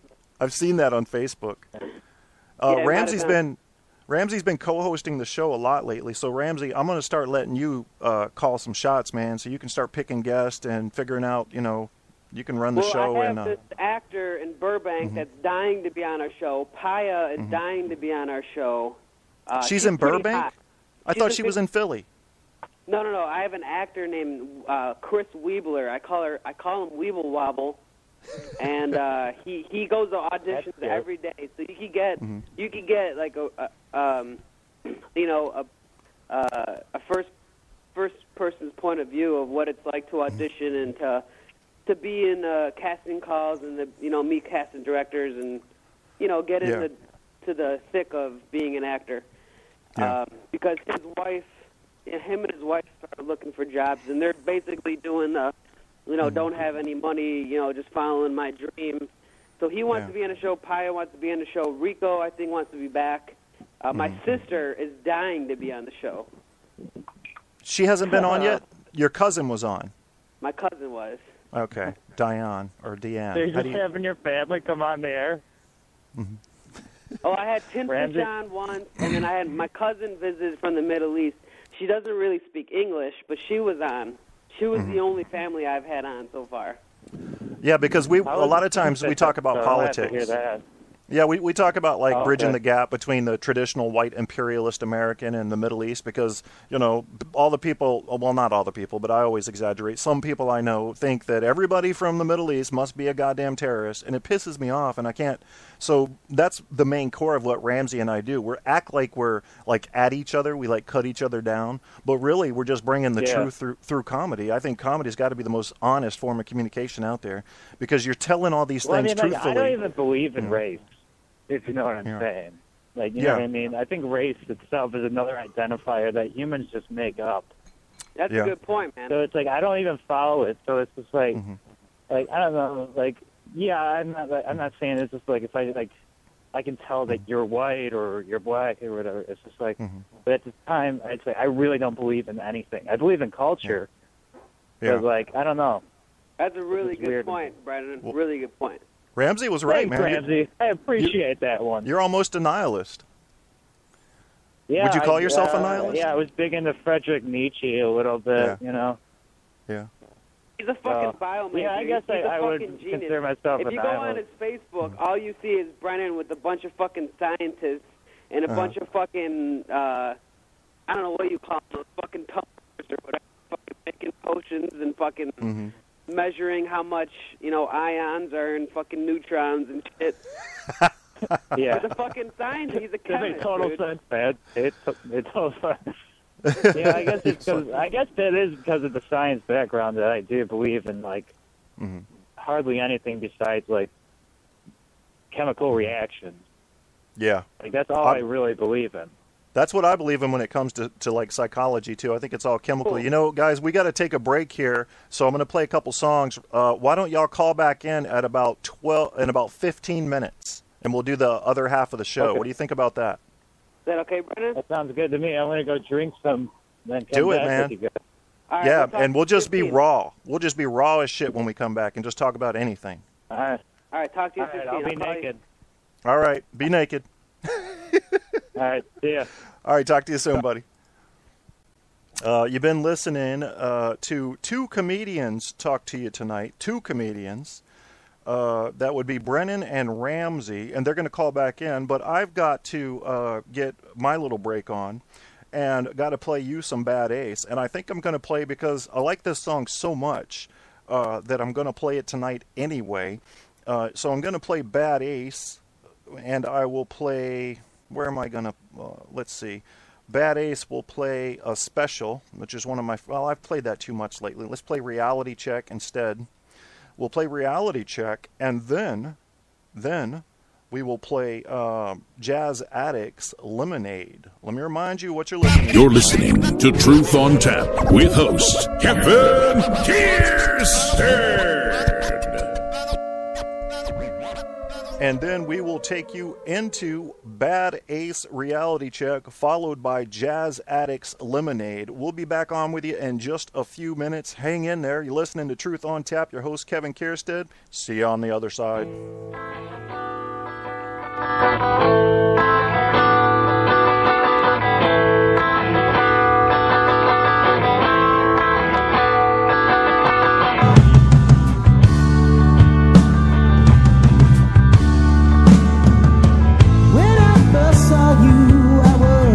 Just 16, then you became my high school dream. I didn't tell anyone my feelings.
feeling this way.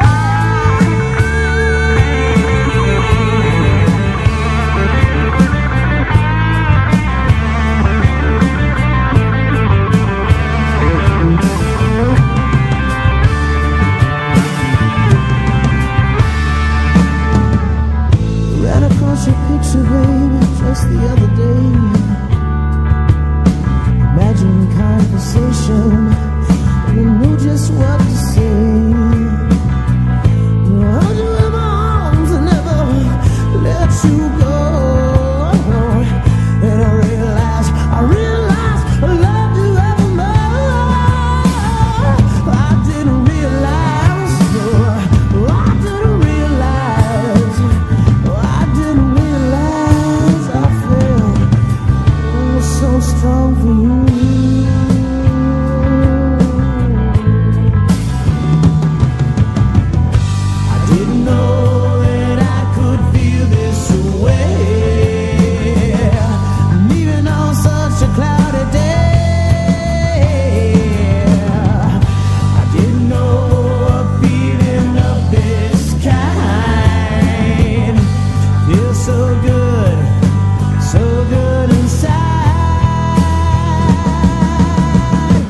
Feeling this way.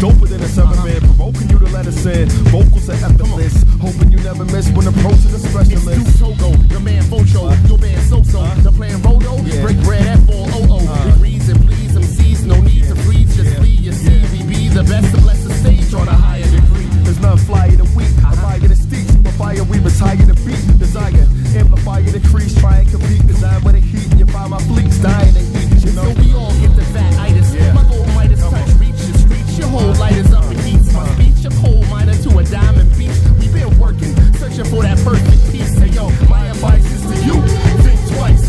Jazz addicts is the crew, we get nice, precise with the rhyme on the cut. Season illest lemonade was a popular drink and it still is.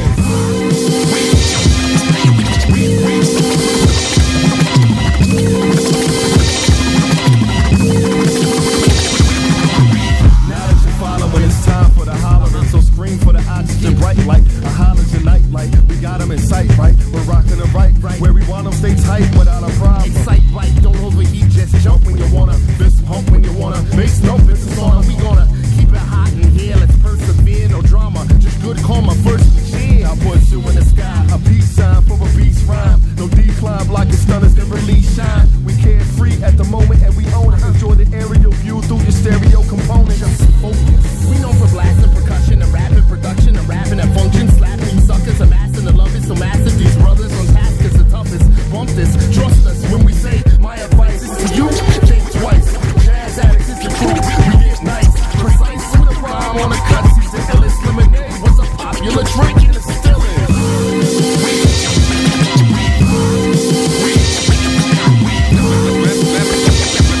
Lemonade was a popular drink and it still is. I get more props. I get more props.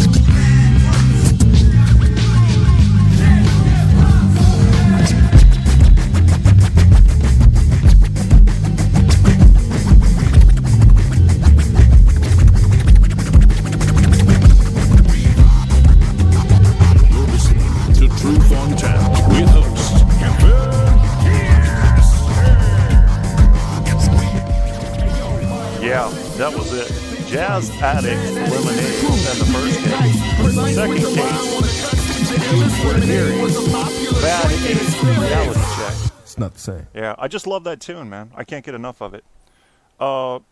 You were hearing Reality Check. That was with Bad Ace as well. I know the drummer in that band. You can find them at badace.com.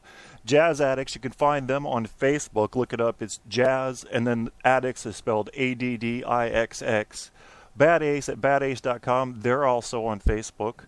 And I know the drummer in the band Bad Ace. His name's Todd, and he also runs an HVAC company out here. So if you're anywhere near the Northern Neck, from Virginia Beach on up to Richmond, you got to get in touch with Western Shore Inc. It's westernshoreinc.com. They're also on Facebook.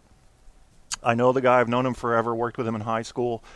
And I'll put my name all over his stuff. He does good, honest work with good, honest prices. And what else do you want? And no, I'm not getting paid for this. So, yeah, it's actually real. You know, you might overdose on reality listening to me, because you get a whole lot of that shit. But sometimes, you know, I believe in using class. Don't just be raw because you're being real. I mean, you know, we were just talking about that comedian earlier, and I've forgotten his name. It's just not a memorable name to me. I don't know why, but not Lenny Bruce, but the other one. Oh, Kaufman, Andy Kaufman. You don't have to be all nasty just because you're telling the truth, but sugarcoating, I get tired of it. When you see it on the TV, you know, especially with like news channels and interviews, and oh, that's neat, and it's just kind of bullshit, man. It's like, that's not what you want to say right now. Stop doing that. Talk real. Just be real. You know, the only thing you're not allowed to do is cuss, for Christ's sake. I don't know. We need more reality. We need more accuracy, and accuracy equates to reality. But, well, you know, that's probably why I love comedy so much. I mean, I have a theory. I got a theory. My theory about comedy is that because I find myself always, I don't know, kind of down because of the pain that I suffer with my medical conditions, which is severe arthritis in the spine and moderate arthritis in the right knee, and fibromyalgia and all kinds of other shit. So I'm kind of down. You can't have that kind of pain nagging at you and then be cheerful and chippy all the time, see? So I'm listening to comedy. I think I'm counterbalancing it. But to be honest with you, I'm going to be 100% honest. If I didn't have those problems, I think I'd still listen to comedy, because I feel a negativity always pulling at my mind. It's like the want to think about ugly parts of life. Not a want as in you'd get pleasure from it, but almost a need, a responsibility to. And let me tell you what that does to you. It ruins your fucking life. You got a limited time here. Yes, parts of life suck ass. Why would you focus on those? Don't do that. Get the negative shit and the negative people out of your life, and you got a chance at real happiness. And I'll tell you, I am happier now, with the exception of a couple of small things, which has nothing to do with my interpersonal relationships here. I'm quite happy in my situation. But I'm closer to being totally happy now than I've ever been in my life. And that's because I've pushed the negative people and the negative thoughts out of my head. Get it the fuck out. Got no time for it. Got no chance at happiness if you're going to hang around that. And that doesn't mean, you know, ignore your friends when they're having a shitty week or two or a month. It just means people that just live to talk badly about other people, places, and things. When you first meet them, they tell you, did you hear what that motherfucker did? Get the fuck away from those people. You do not want to be around that. Negativity is like a contagious cancer. And it will catch on to you, and it will eat you from the inside out. And your life will have been spent meaninglessly on this earth, worrying about shit that never happened to you, hating on people that never did anything to you. Is that what you want? Is that how you want to see life when you look back from your deathbed and say, how did I do? Fuck that, man. I'm not telling you to be Mary Poppins. Acknowledge the negative shit, handle the part of the business you have to, and then close the door on that shit and go find neutrality or happiness. That's what I say. Oh, it's a line from Billy Madison. Ramsey in here in the chat room right now fucking with me. We're going to have Ramsey and Brennan call back in, and we're going to get all stupefied on the show, because this show is about free sex at an affordable price. I would not give you free sex at a high price. There's no way. I'm too honest for that. So I'm giving you free sex at an affordable price, because here, profits are for chumps. You know, when we give something away free, we don't rob people when we do it. We just charge them some. So that's how that's going to work. Let's see. Now, and this is something, I was watching parts of the movie Religulous. Have you seen that, Bill Maher? Well, people love him or hate him. I like people that can give me truth. And you might say something like, well, Alex Jones gives you truth. He does. He gives you about 10% truth and about 90% bullshit. So that doesn't work for me either. I'm looking for a pretty high accuracy rate on the truth. I don't know about you, but that's what I like to believe in, the truth. I like to believe in that. In this world of falling religions and massive amounts of religion going different ways, my faith lies in the truth. If I'm going to follow and serve anything, it's going to be accuracy and fact.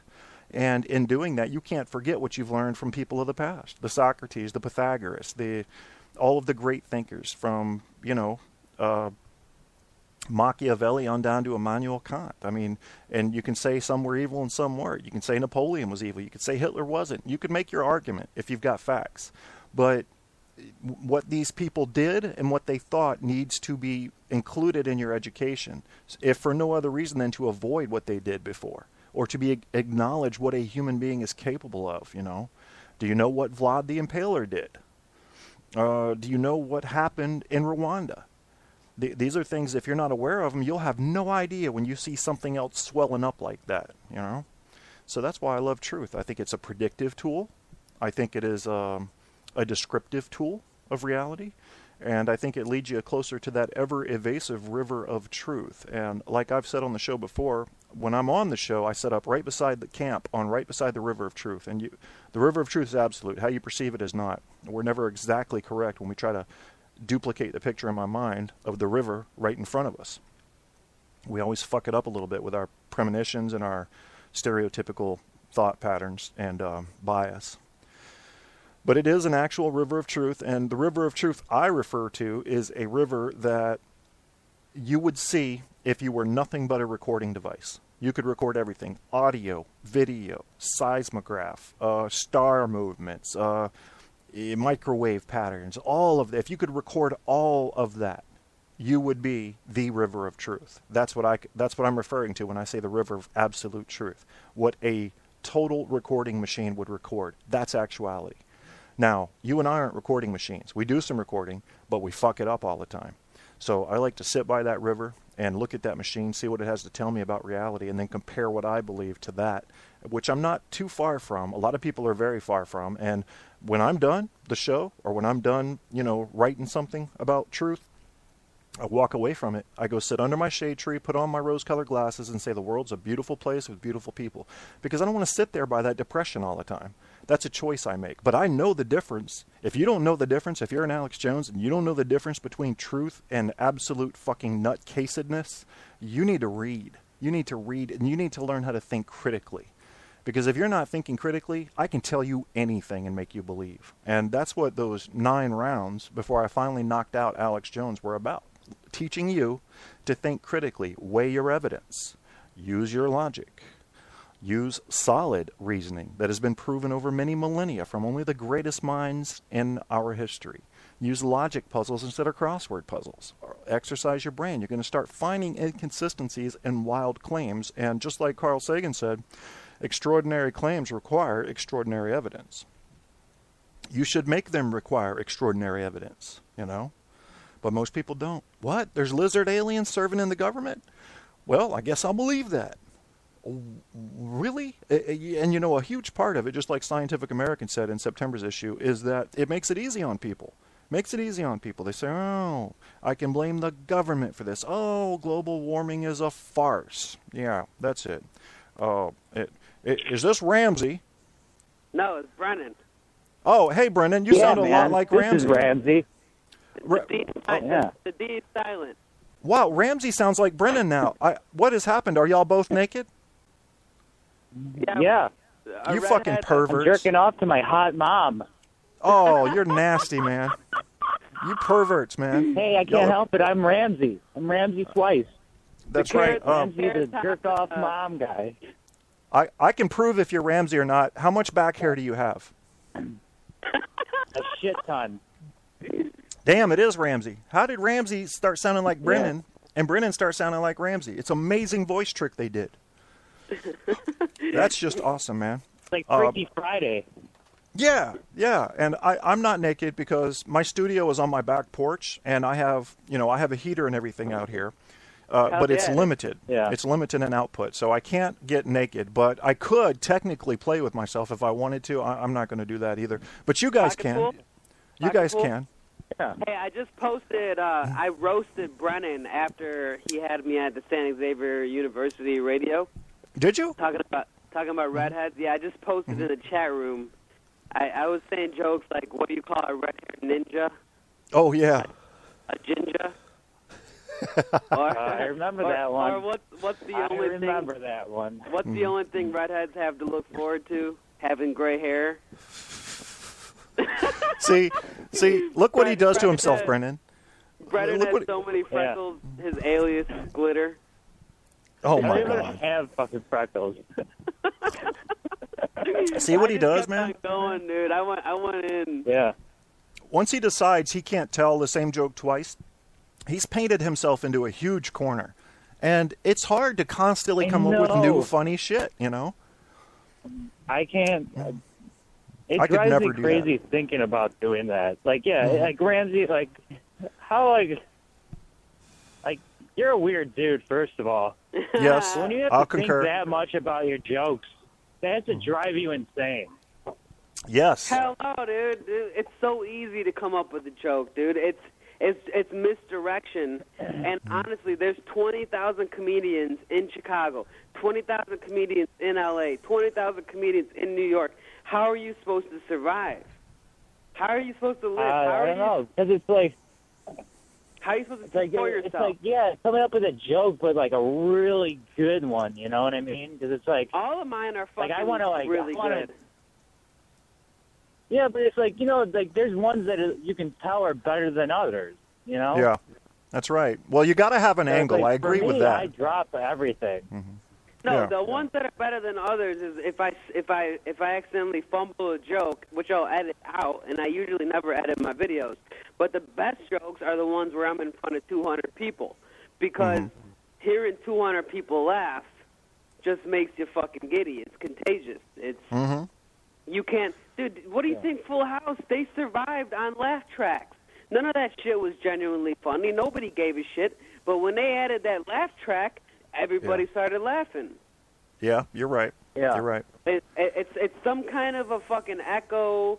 It's some kind of a fucking trick. It's some kind of a hoax where you're watching Full House and Jesse's like, cut it out, and Ashley Olsen's like, yeah, you know, and then they it's not funny at all, but you add a laugh track and everyone's fucking a big happy fucking family, you know. Yeah, that's right. Well, it's contagious, but like you I said. don't know. It's like, I just don't. I don't. Because I don't know what it is, like how you view other comics that repeat their jokes. Then, you know, like what do you think of that then, Ramsey? Well, me and Kevin, we had a show where we went over a bunch of hate mail, and I was basically saying how I respect, because of all the people that come up to me and tell me to tell their jokes or to just telling me how to be on stage, and they've never. Imagine this is the exact fucking scenario. Imagine you're a mechanic for BMW and you're fucking working on a BMW transmission and you know where the spark plug goes in the fucking rotary and you know exactly what you're doing. And some asshole comes into your fucking garage in your body shop and they're like, no, the fucking oil goes into the fucking over here and this goes there. And you're just like, what are you talking about? You have no idea. You have no idea about fucking cars. You have no experience, so that's what you're saying. I tell the same thing about people that had never done comedy. I'm like, you never been under the hot light. You don't know what the fuck you're talking about, period. Everything that you say is going out one ear and out the other. Yeah, exactly. So I have enormous respect. You get a lot of people telling you jokes, Ramsey? Yeah, Kevin, like I have non-comic huge friends props will be like, for, you know what you should do? You should do this. Yeah, I have huge props for Kevin because me and Kevin have been business partners for so long, and he's never made any demands. But just the other day, I was in a live area, and this guy, like I said, everybody at Temecula hates Barack. I have no idea why. They have nothing better to do. They have too much time on their hands or something. And some guy's like, you should tell this joke that if the American people want a black president, they should elect Condoleezza Rice because she's a lesbian. And Yeah. I'm like, okay, that's not funny. It's an insult, and it would never get any laughs. You know, I'm like, go fucking eat Eskimo pie, you know, because I know what he was thinking. He was thinking, damn it, if you gotta put a black person in office, which is racist to begin with, thinking that, at least put somebody from the right in. You know, what? I mean, do you really want to offend an entire race? You know. What did you say, You Brian? know what? Next time you don't want one of my jokes, just tell me you don't want one of my jokes, okay? I thought it was funny. Say shit. Nah, dude, I completely appreciate everybody who's been on stage and who supports comedy. And, dude, honestly, the biggest motivator for me as a performer, and me and you had this conversation if I should call myself a comedian or just a comedy writer. The biggest draw for me, the reason why I do it, and I could do it every single day like Brennan was doing it, 3 times a night, it's just the fact that people are out there actually in the audience waiting to, it's just that idea that they'd rather be in the audience listening than on stage. That idea drives me to fucking go on stage every fucking night if I can and tell different jokes because I don't want to lose. I want everybody to be happy. I'm like Santa Claus, like fucking free laughs for all, and no worries, we're all gonna have a gay old time, and it's just the fact that you're gonna go on stage and there's people actually there. Like I've done shows where it was only my sister in the audience, or my cousin, but I've also done shows with like 200 people, and you just have to have a lot of respect for people to come out, to pay money, to leave their fucking home, to leave the convenience of their couch, and to come out and to take a risk on somebody they don't know. I mean, that's a massive amount of respect, and I just, you just pay it forward. You just go on stage and, you say jokes about, Brennan having no soul, Yeah. Or Condoleezza Rice being a lesbian. Either way, get the laugh. What'd you say, Brennan? Or jokes about Condoleezza being a lesbian. I don't know, different jokes. I just can't let that go. I don't know what it is. When you guys get old, when you're really old, all right, lifespans are increasing. Would either of you bang Condoleezza or Michelle? Either one. Let's just get it out of the way. Okay. What? All right. Would you bang Condoleezza or Michelle or both or none? If I had to bang one, or would I out of the blue? No, out of the blue. Well, I've got a girlfriend, Why don't you make this more interested in the Condoleezza, Michelle, or Ramsey's mom? Come on, I'm talking about black politicians, dude. I'm trying to make a point. Yeah, no, I am too. I'm trying to say that I would fuck your mom, Ramsey. Brennan, what is this fucking attack on? You're listening to Truth on Tap with host Kevin Kierstead. She's listening to this, by the way, so I hope you have I hope you're blanching right now. I have something to tell her. I have something to tell her directly. Go ahead. I would like to sing it. Go ahead. Okay. Ramsey's mom. Ramsey's mom. I want to bone you. I want to bone you. Ramsey's mom. I hope you don't shave. I hope you don't shave and you're hairy like Ramsey's fat. Yeah, hairy like Ramsey's fat. Dude, I don't know your voice. I gave you the Brothers Grimm. What is this? What is all this? What is all this bacon milk thing? I do it because I love you. That's fine. I would say Condoleezza and Michelle Obama in a threesome. I would pop. I would go for days. I would pop so many Viagras, and I would be like I would put Condoleezza on a leash. And treat her like some insubordinate paraplegic. And she wouldn't let you do that. She wouldn't let you do that. What the fuck are you talking about, Ramsey? Your mom is listening to this. Yeah, really. If they were not married, I would say who's the president while banging Michelle for about 8 or 9 hours, and then I would do some really dirty like maybe puke or something on Condoleezza, then bang her a couple times, but not in a good way. In just the kind of way where I'm just like, I'm not interested. I just puked on you. You kiss your mother with that mouth? do you French her? No, that's not. Well, yeah. Do you, Ramsey? Do you have a website for that I could go to? Watch that. But bangingblackgirls.com? I'm naked right now and I need something to do. Michelle Obama has a pretty face, and that's about all I can say. That's all I can say. Because I have a girlfriend, so yeah, I don't think I she's couldn't. prettier than Barack, though. I would rather bang Barack than Michelle. Oh, now you're just scaring me, man. Well, like Brennan said, he would just butt cheeks for me. Right, Brennan? What would I do? No. I have no idea what I'm talking about. What would you do Did you if say you I would spread my butt cheeks? if you were in prison for life?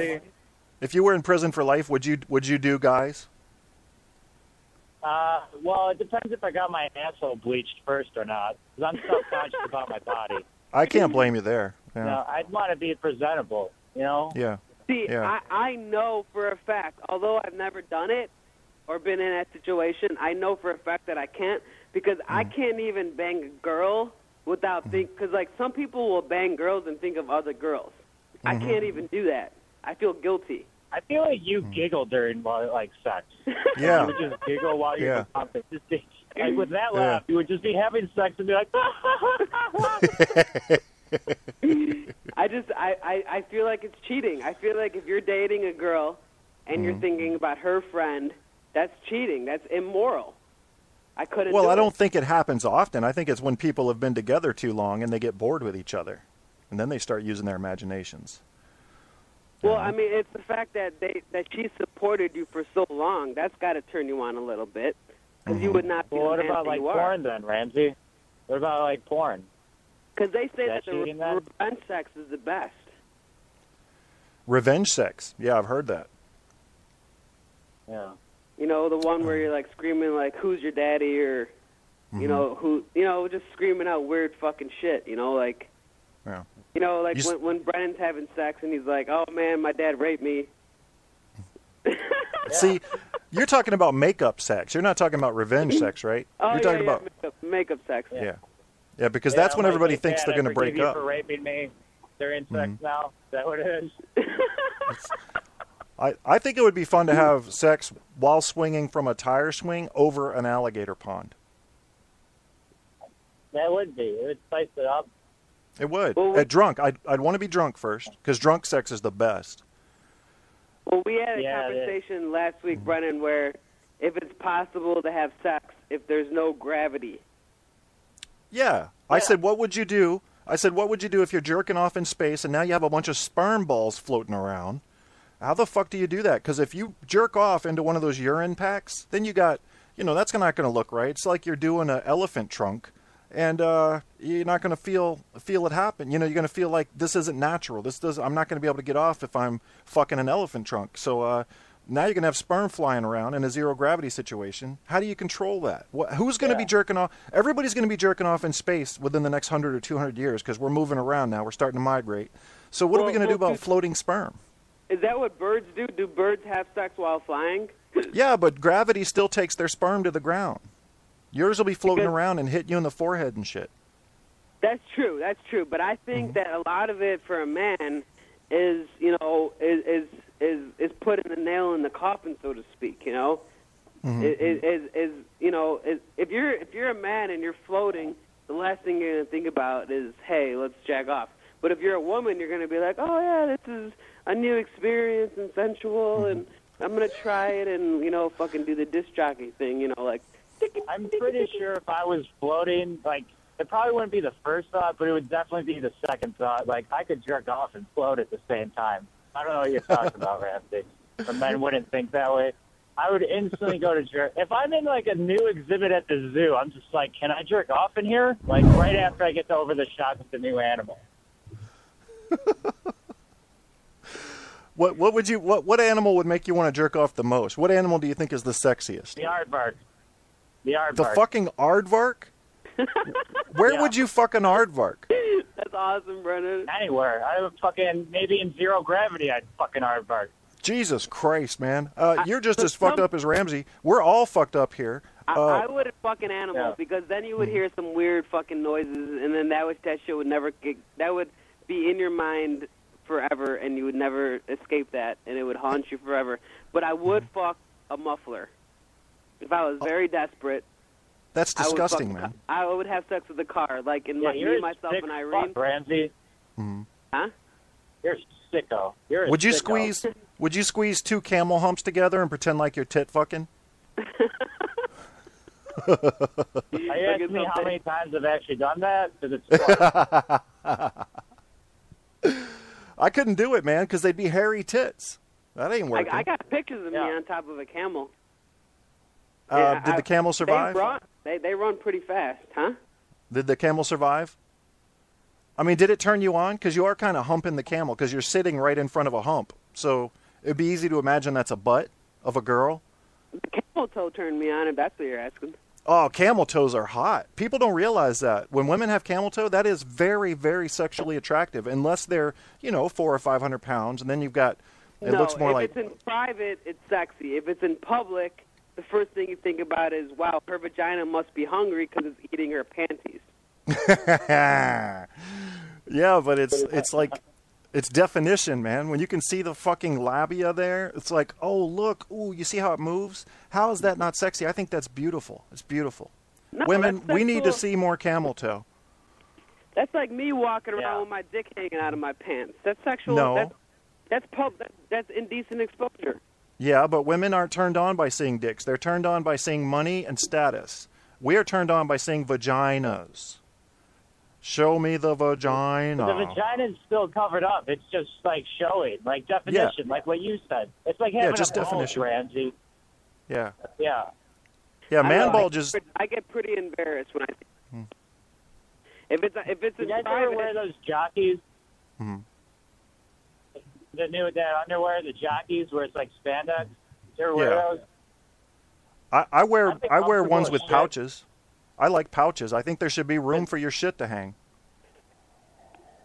On your underwear? No, they make the new underwear now. underwear? They have pouches. They have pouches cut out for your balls and stuff. Is that what you're talking about, or are you just talking about? Story? I don't know. Mm-hmm. I'm just talking about wearing them and I like them. Oh, You want to hear okay. a story of the first time I tried a Speedo? Sure. All right, so I was with my girlfriend, and we're at a place, it's like a sports store, and it's called Dick's. For some reason, Ramsey, you should know Dick's, right? Yeah, I know Dick's, yeah. I know Dick's. Yeah, everyone knows you know Dick's. I know my dick. Brennan, I love you, man. But, so, I don't know why, I just grabbed a pair of Speedos, and I was like, hey, should I try these on as a joke? And she's like, yeah, do it. So I went in the changing room, and I realized when you try on a pair of Speedos, you can't, leave your underwear on. You got to take them off. You got to free ball it. So I put it on the Speedos, and then I started, and for some reason I got a boner. I have no idea why. And now I'm just in the changing room with Speedos with a boner and my girlfriend laughing at me. And then all of a sudden my boner went away when I realized, wow, I can't be the first person to do this. Oh, no. There has to be other, dick residue all over the Speedo, which is why you wash your clothes when you buy them.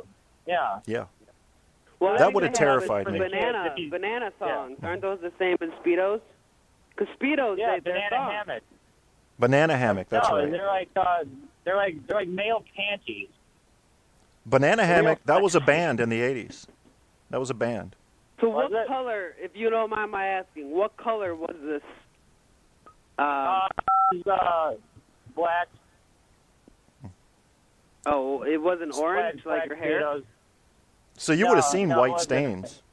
You would have seen dried white fluid. Yeah, I would have. Okay. Well, when I took them off, I saw white fluid. That's fucking disgusting, man. Oh. There's nothing wrong with the natural body in order. Okay. Yeah, that's true. It's just if Brennan, if it's winter and this is how disgusting that is. If it's winter in Chicago and Brennan's walking by a snowman with a fucking carrot for a cock, and Brennan's like, "Hey, that's just like me. I have a carrot dick." I have a carrot. I do have a carrot dick. That's what Brennan does. That's what he does during winter. He goes around every snowman he sees. He takes the carrot off the nose of the snowman and puts it on the fucking on the private part. Snowman dick. Snowman body and part. then he marks his name. Brennan Weaver was here. No, I just read Brennan Weaver loves this. Brennan Weaver loves carrot dick. So, hey, I have a weird laugh, Brendan. You do have a weird laugh, man. I wonder you if do have a weird laugh. Too much weed. My laugh. I sound like I'm having an asthma attack when I laugh. Like I like stuck. I don't know what it is. It's like I have like the stupidest sounding laugh ever. Like if I laugh really hard, it just sounds like I can't breathe. Oh yeah, but that's pretty. It's like a special, rare occurrence, like a shooting star. I have a drummer boy laugh. It's like Yeah, you do. That's pretty badass too. You don't hear that too often.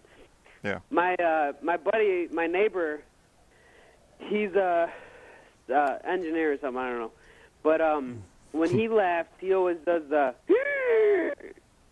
Oh yeah. I love the snorts, man. The snorts make me laugh harder. Oh yeah, snorts are awesome. It's kind of scary, but it grows on you. Yeah. But I can't imagine do you like identifying different laughters?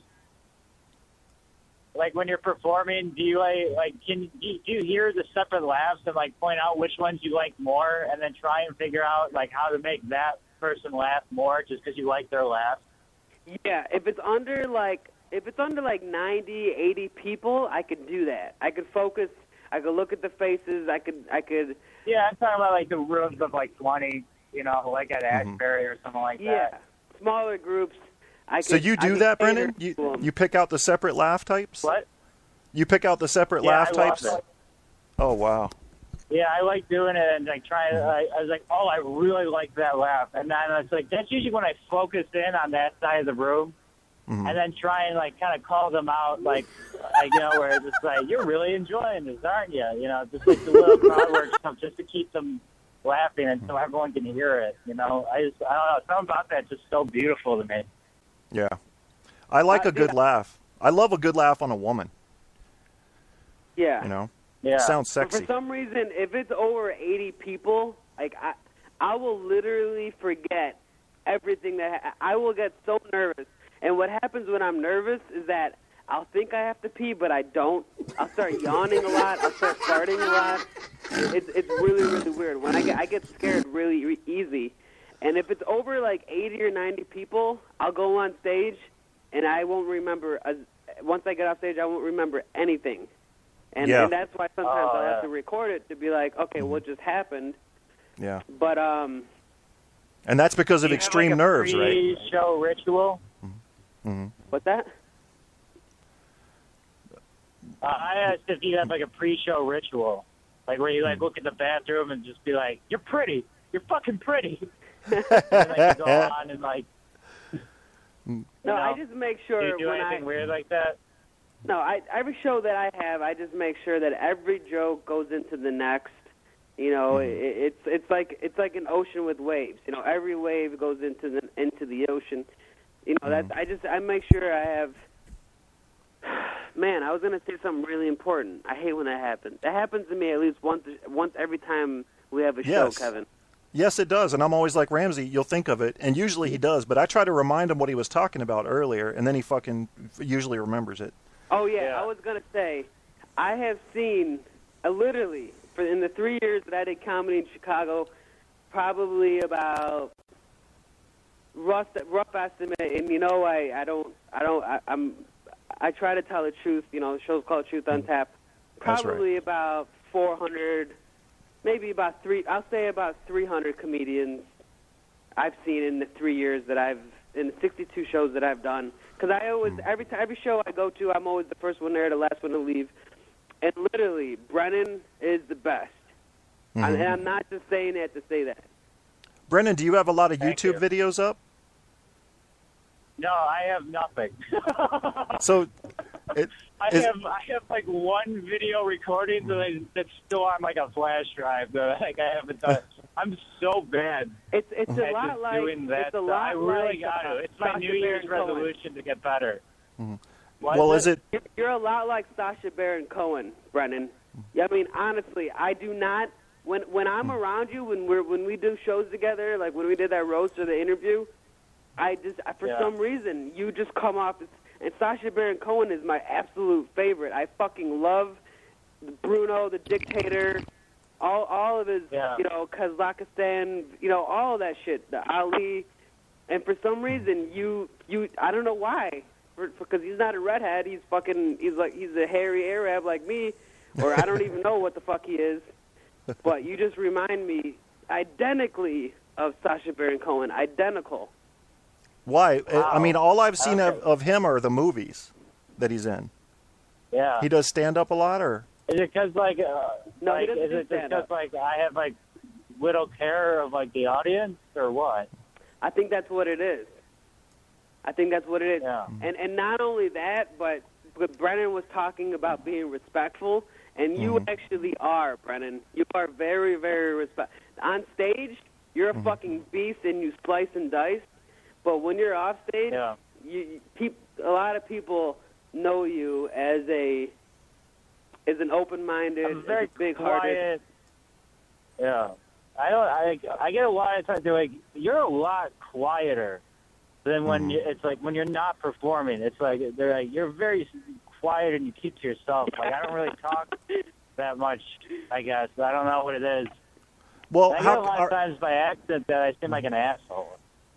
Well, if you're a quiet type and you're not like super, like you're not recording all these shows like Ramsey always records his, are you thinking that you're not going to pursue comedy as a serious profession? Is it just a hobby to you? I mean, how are you looking at it? How are you encompassing the idea of doing comedy for a living? A lot of radio personalities are comedians.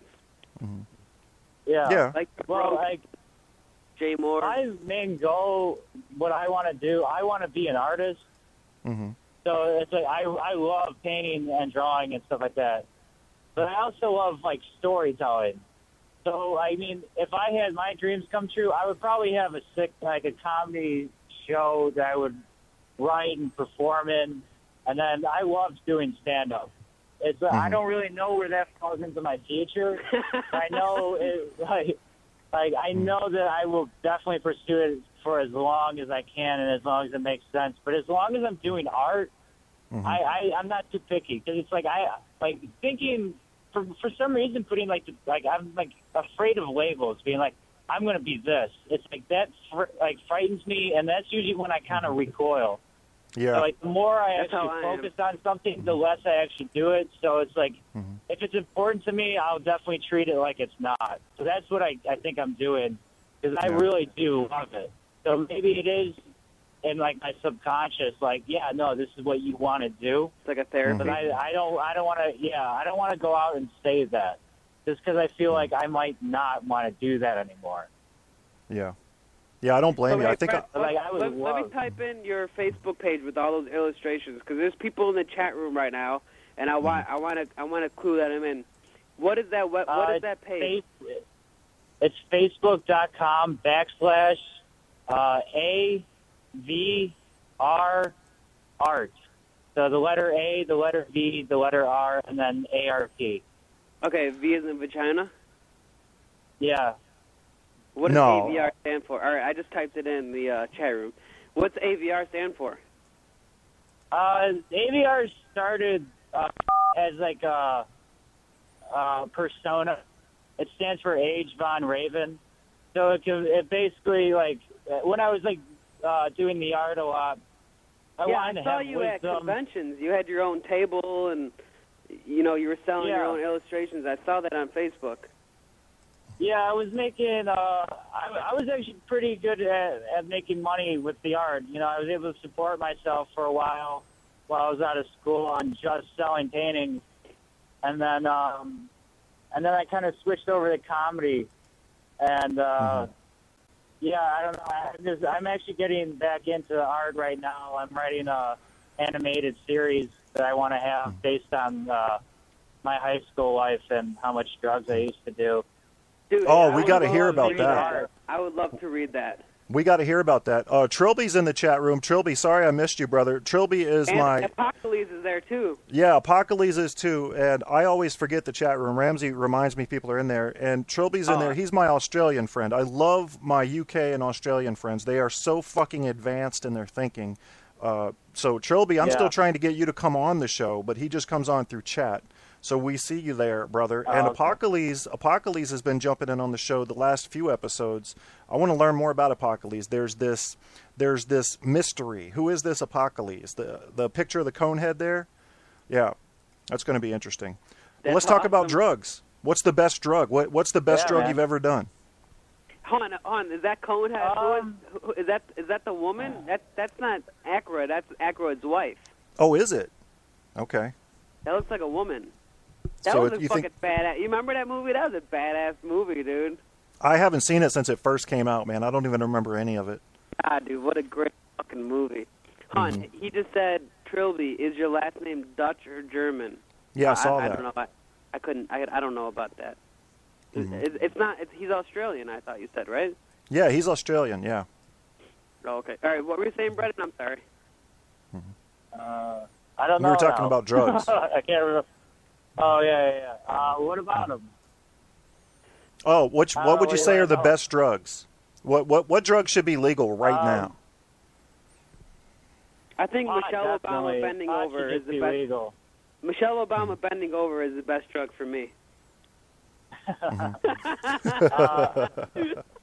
don't know how I feel about legalized black person. I know it. Trilby says, I kind of feel like a libertarian with drugs being legal. I kind of feel that all of them should be legal, but I kind of understand why they're not. I don't really know how I feel about it. I'd have to think about it more. But I definitely agree with pot being legalized. Because that's just obnoxious. I don't disagree with that. It's so commonly used. Yeah. But I think people that smoke pot, if you ever notice, people that smoke pot, they tend to be a part of a group in their thinking. They only like hanging around other pot smokers. I don't really understand that. Yeah. But I think that's just like a human thing. That's like a flaw we need to work past. Because it's like I admit right now, I probably only hang out with comedians right now, even though there's it's like nothing. don't there's have nothing wrong to. with that. But it's just because that's just where I'm at, most of the time. For some reason, growing up, I've never even I'm 30, and for all the times that I threw parties and went to parties and smoked and stuff, it's so hard to find women smokers. But now, is it? In the last year or the last 2 years, for some reason, there's more women smoking weed than there are men. Really? Maybe because the thrill of it being illegal is gone. I don't really know. I would say for me, I would see the numbers as pretty equal. See, for me, I've never met a woman smoker. You mean pot smoker specifically? Now it's so much easier. Yeah. It's becoming legal. It's becoming legal in a lot of areas. Yeah. Will mushrooms become legal? Trilby says, give me the coca leaf right from the bush. God damn it, I'm glad I've never done cocaine because I hate feeling tired. So cocaine would have been my shit. Well, that was my drug of choice. My God. I'm so glad I never tried that. I tried it once. Yeah, I was really hooked on that shit. What was it like, man? Actually. It was 2 o'clock in the morning. I'll just tell us really quick. I tried it once. It was it was 3 or 4 in the morning, and I was literally asleep, like maybe on the brim of fucking REM, dead tired, drunk as all hell. Yeah. I did one line, and it was like I fucking slept for 16 hours. I was up. I was sober. I was fucking like a brand new. It was weird, and I would not do it again. It was. I don't know how to explain it. Is that what happened to you too, Brennan? Was it like a mega dose of coffee or something even better than that? I don't really know like that. I know I would definitely get really hyper and confident. What happened, like, I started when I was the day I got my driver's permit. Like,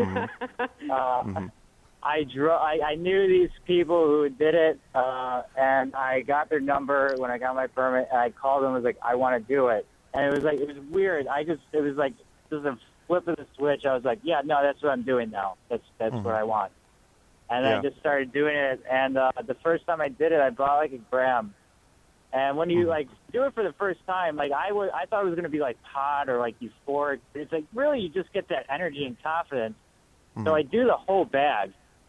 So now I'm like 16 and just hyped up at like midnight, and I'm calling the people like, I'm not feeling it, man. I'm not fucking feeling it. You whip me off right now, man. Like, you whip me off? Did you? And then like for some reason I'm like, I went downstairs into my basement, and I saw like the soap for laundry, laundry detergent soap, and I was like, this is like a white powder. That's what they gave me. They gave me laundry detergent. So I called them. No. I'm like, you gave me laundry detergent. I'm not feeling it. Like my dealer, so I was just like, I'm pretty sure they're feeling it. Because it's not like you're freaking out right now. Well, they say that like 90% of Coke is cut. Is with shit. Well, I've heard it's baking powder usually. And then, you'll get a whole bunch of different shit, man, in there. Well, Kevin was talking about really bath into salts it, the other we would day. have to bath salts. Yeah, like you see people eating each other's faces and shit. Check them for bath salts. That's what they're going to have in their pocket.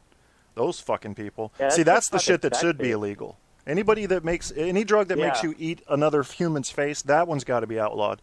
But the other one should be allowed. Well, like K2 is weird too. You know what I mean? Those like super synthetic things with like no natural like origin, like that's just fucked up. Like you hear about that crocodile shit that's like eating people. It's like basically just like inserting battery acid into your fucking veins and they just collapse. It's like that's not right. And it's like like I don't know how you get to a point where it's just like no bleach and paint thinner. That will get me high, right? It's like no, your body thinks it's dying and it's going to react that way. Yeah, you see that a lot on college campuses, man. They get fucking desperate. They'll start popping NyQuil. But what they don't realize that, like, for example, in Chicago on January 1st, marijuana is legal. Right now in California, my neurologist says I'm already qualified for a marijuana card. I could get... Yeah, but for marijuana in Illinois, it's way stricter. It's like you have to be, like... You have to be terminal. You have to have documentation. You have to have like the same doctor for like over 5 years or something like that. Yeah, I do. I qualify. I have ringing in the ear since '07. It's called tinnitus, and a lot of veterans have it. I don't know if Kevin has it from being around like loud explosions. I don't know how I got it. I just woke up with it, like the fucking omen. Like I'm fucking, like I need. Maybe you were abducted by aliens, and it's a tracking device. That's what I'm thinking, kind of like Total Recall. But I could get like $120 worth of weed, like AK-47 government-grown shit like you saw in the Pineapple Express for $35. Damn. Well, Trilby says in the chat room, he says, I'm hoping that the crocodile drug becomes contagious. Bring on the zombie apocalypse. That crocodile drug is like a cheap man's heroin, isn't it? Isn't that what they're saying? Yeah, I read an article. It's something like whatever a hit would be. It's like $20 for heroin and then like $8 for crocodile. Damn. And it does like the same thing, but it's like it's so bad for you. Like I can't believe it. People's limbs are falling off and shit. Was like, it's horrible. That's when you've given up. That's when you've given up. But keep in mind that a lot of people that do like heroin, they're doing it because the withdrawals are coming on. They're not doing it for the pleasure anymore. They're doing it to maintain. So the withdrawals are so unpleasant. Yeah, no, I had like from Coke. I met I left that group, but after I left, shortly after, it was heroin. And I know like there's a few of those people I used to hang with. They're dead now because of heroin. Damn. Jesus Christ, dude. Yeah, and rehab didn't help them. Yeah. Like, I don't know. I think it's just a weaker spirit, maybe, or just, I don't know what it is. Well, I've heard of that, too, but, I mean, it's usually, and I'm not trying to be a fucking asshole or, like, to try to secularize or whatever the word is, but people from public schools usually start younger, and they usually are a little bit more throwing their ambitions to the wind. And well, I mean, like I started smoking when I was like 11 too. Like I always like kind of got into trouble with that shit. Like I remember I started smoking because me and my friends, there was like a malt shop, like it was like a drugstore and like a malt shop, and in the back there was a counter. It was like really small. They didn't even have cameras or anything to watch. What we'd do is we'd send like another 11-year-old kid to buy a malt, and then 2 other kids. One would watch, and then the other would have a duffel bag, and then we would just put cartons of cigarettes in the bag, and then go out and sell them to our brothers, and then keep them. And that's how I started smoking at 11. Yeah. That's fucking great, dude. That's awesome, It's man. fucking real. You would I was the sell same way, man. cigarettes to underage kids. Is that what you just said? Mm-hmm. Yeah, dude. Well, we were underage too, so it was like we were just selling to. I would steal from my mom. I would steal them from my mom. She smoked, so that's how I got started. But I was a young kid too when I started. My grandpa was 10 years old when he started, but he quit at 52. Yeah. I haven't quit yet. I still smoke them. I smoked for 1 year when I was 16. The first time I smoked a cigarette, it was a Virginia Slim, which is ironic. Nice. That's where Kevin is right now, is Virginia. Yeah, but we call them vagina slimes. Yeah, I remember I had a Virginia Slim that I stole from my grandma, and I would only smoke it. For some reason, my mind told me, okay, I'm going to have this cigarette, but I'm going to smoke it while hitting golf balls off my roof. I was smoking the Virginia Slim on my roof so nobody could see me. But for some reason, that's like one side of me, and then my bipolar side kicked in, and they're like, okay, well, if I'm going to do this in private, I might as well hit golf balls off my roof and break some fucking windows. So here I am smoking a little fucking Virginia Slim and nailing golf balls like 90 yards from my gutter, and which is completely not conspicuous. Yeah, really. Because when I hit golf balls, that's what I think of, cigarettes. 14, that was my first time I had a Virginia Slim, and then I didn't start like 13, and then I smoked from like 16 to 17, but I would only smoke Lucky Strikes. Yeah. Oh, you were one of those guys that was like, look, I'm so cool. I'm bringing it back, guys. I'm bringing back still to us.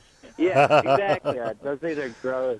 And now, you get like... if I even smell a cigarette, I get a fucking migraine the size of a meteor. So I can't even be around cigarette smoke. Have you thought about trying e-cigs? Because that can give you a little high, but it doesn't. Technically, I guess what they're saying is they don't hurt you. It's really like breathing in grease from a boiling. I own one. You have one? No, yeah, I've got one too. Ever since I saw "Thank You for Not Smoking" with Aaron Eckhart, I just can't even have a cigarette anymore. I'm just so disgusted by everybody. That entire movie made me fucking disgusted by tobacco and everybody that's involved with the fucking tobacco industry. That was based on a true story, right? If tobacco got yeah. If cigarettes got like made illegal, I actually probably wouldn't mind, because I understand I need to quit. You know what I mean?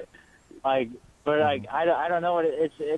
I always go back to it. I don't know what it was. One time, the first time I tried to quit, and I like smoked every day. Like, I started smoking when I was 11, so I probably was smoking every day around 12 or 13, like at least every day.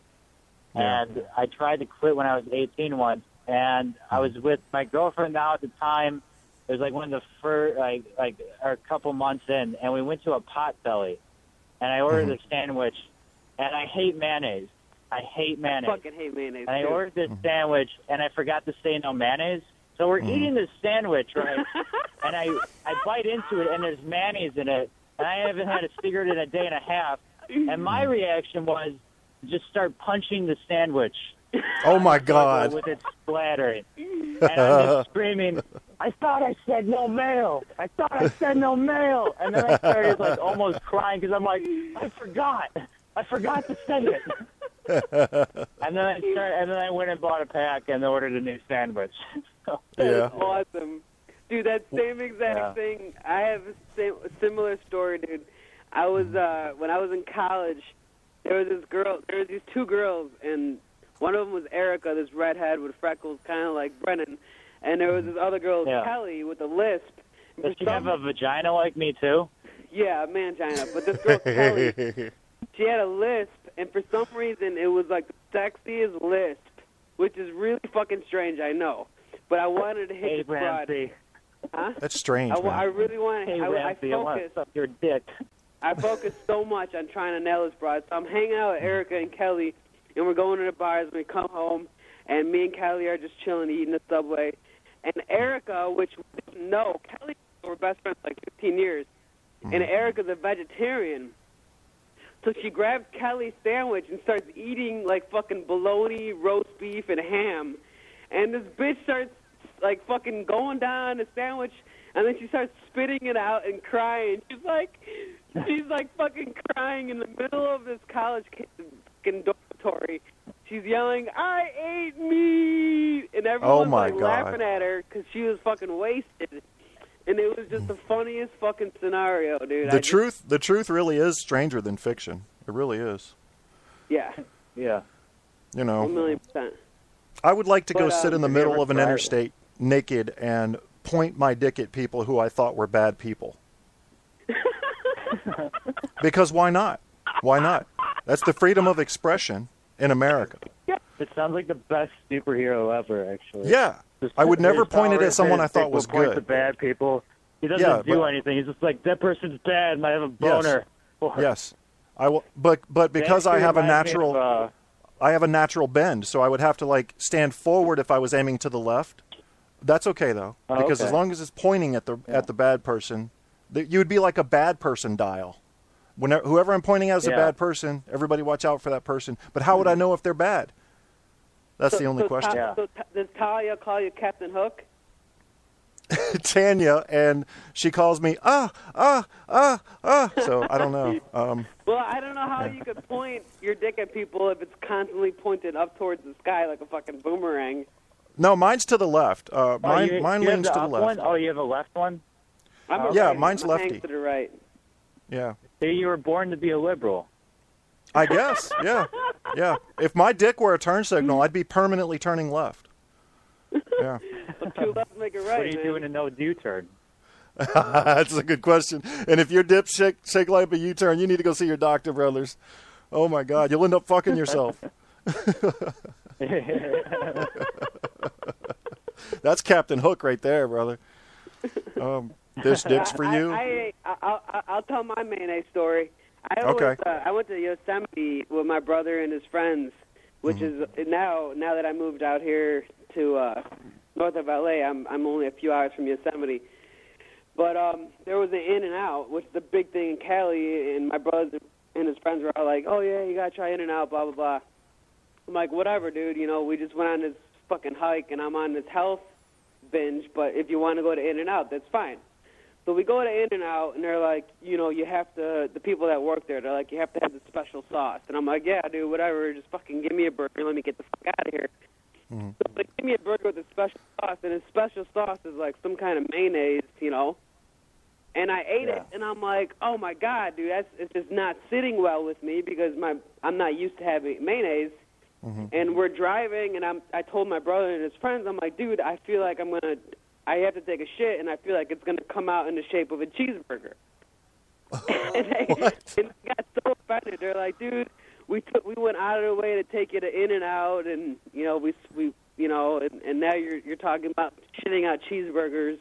I'm like, don't even get offended by that. You know, like it's just the fact. I didn't say it that I didn't like mayonnaise. It's just the fact I don't like mayonnaise, but.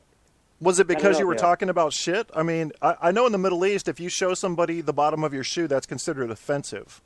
Or if you hit them with your shoe, it's considered super duper offensive.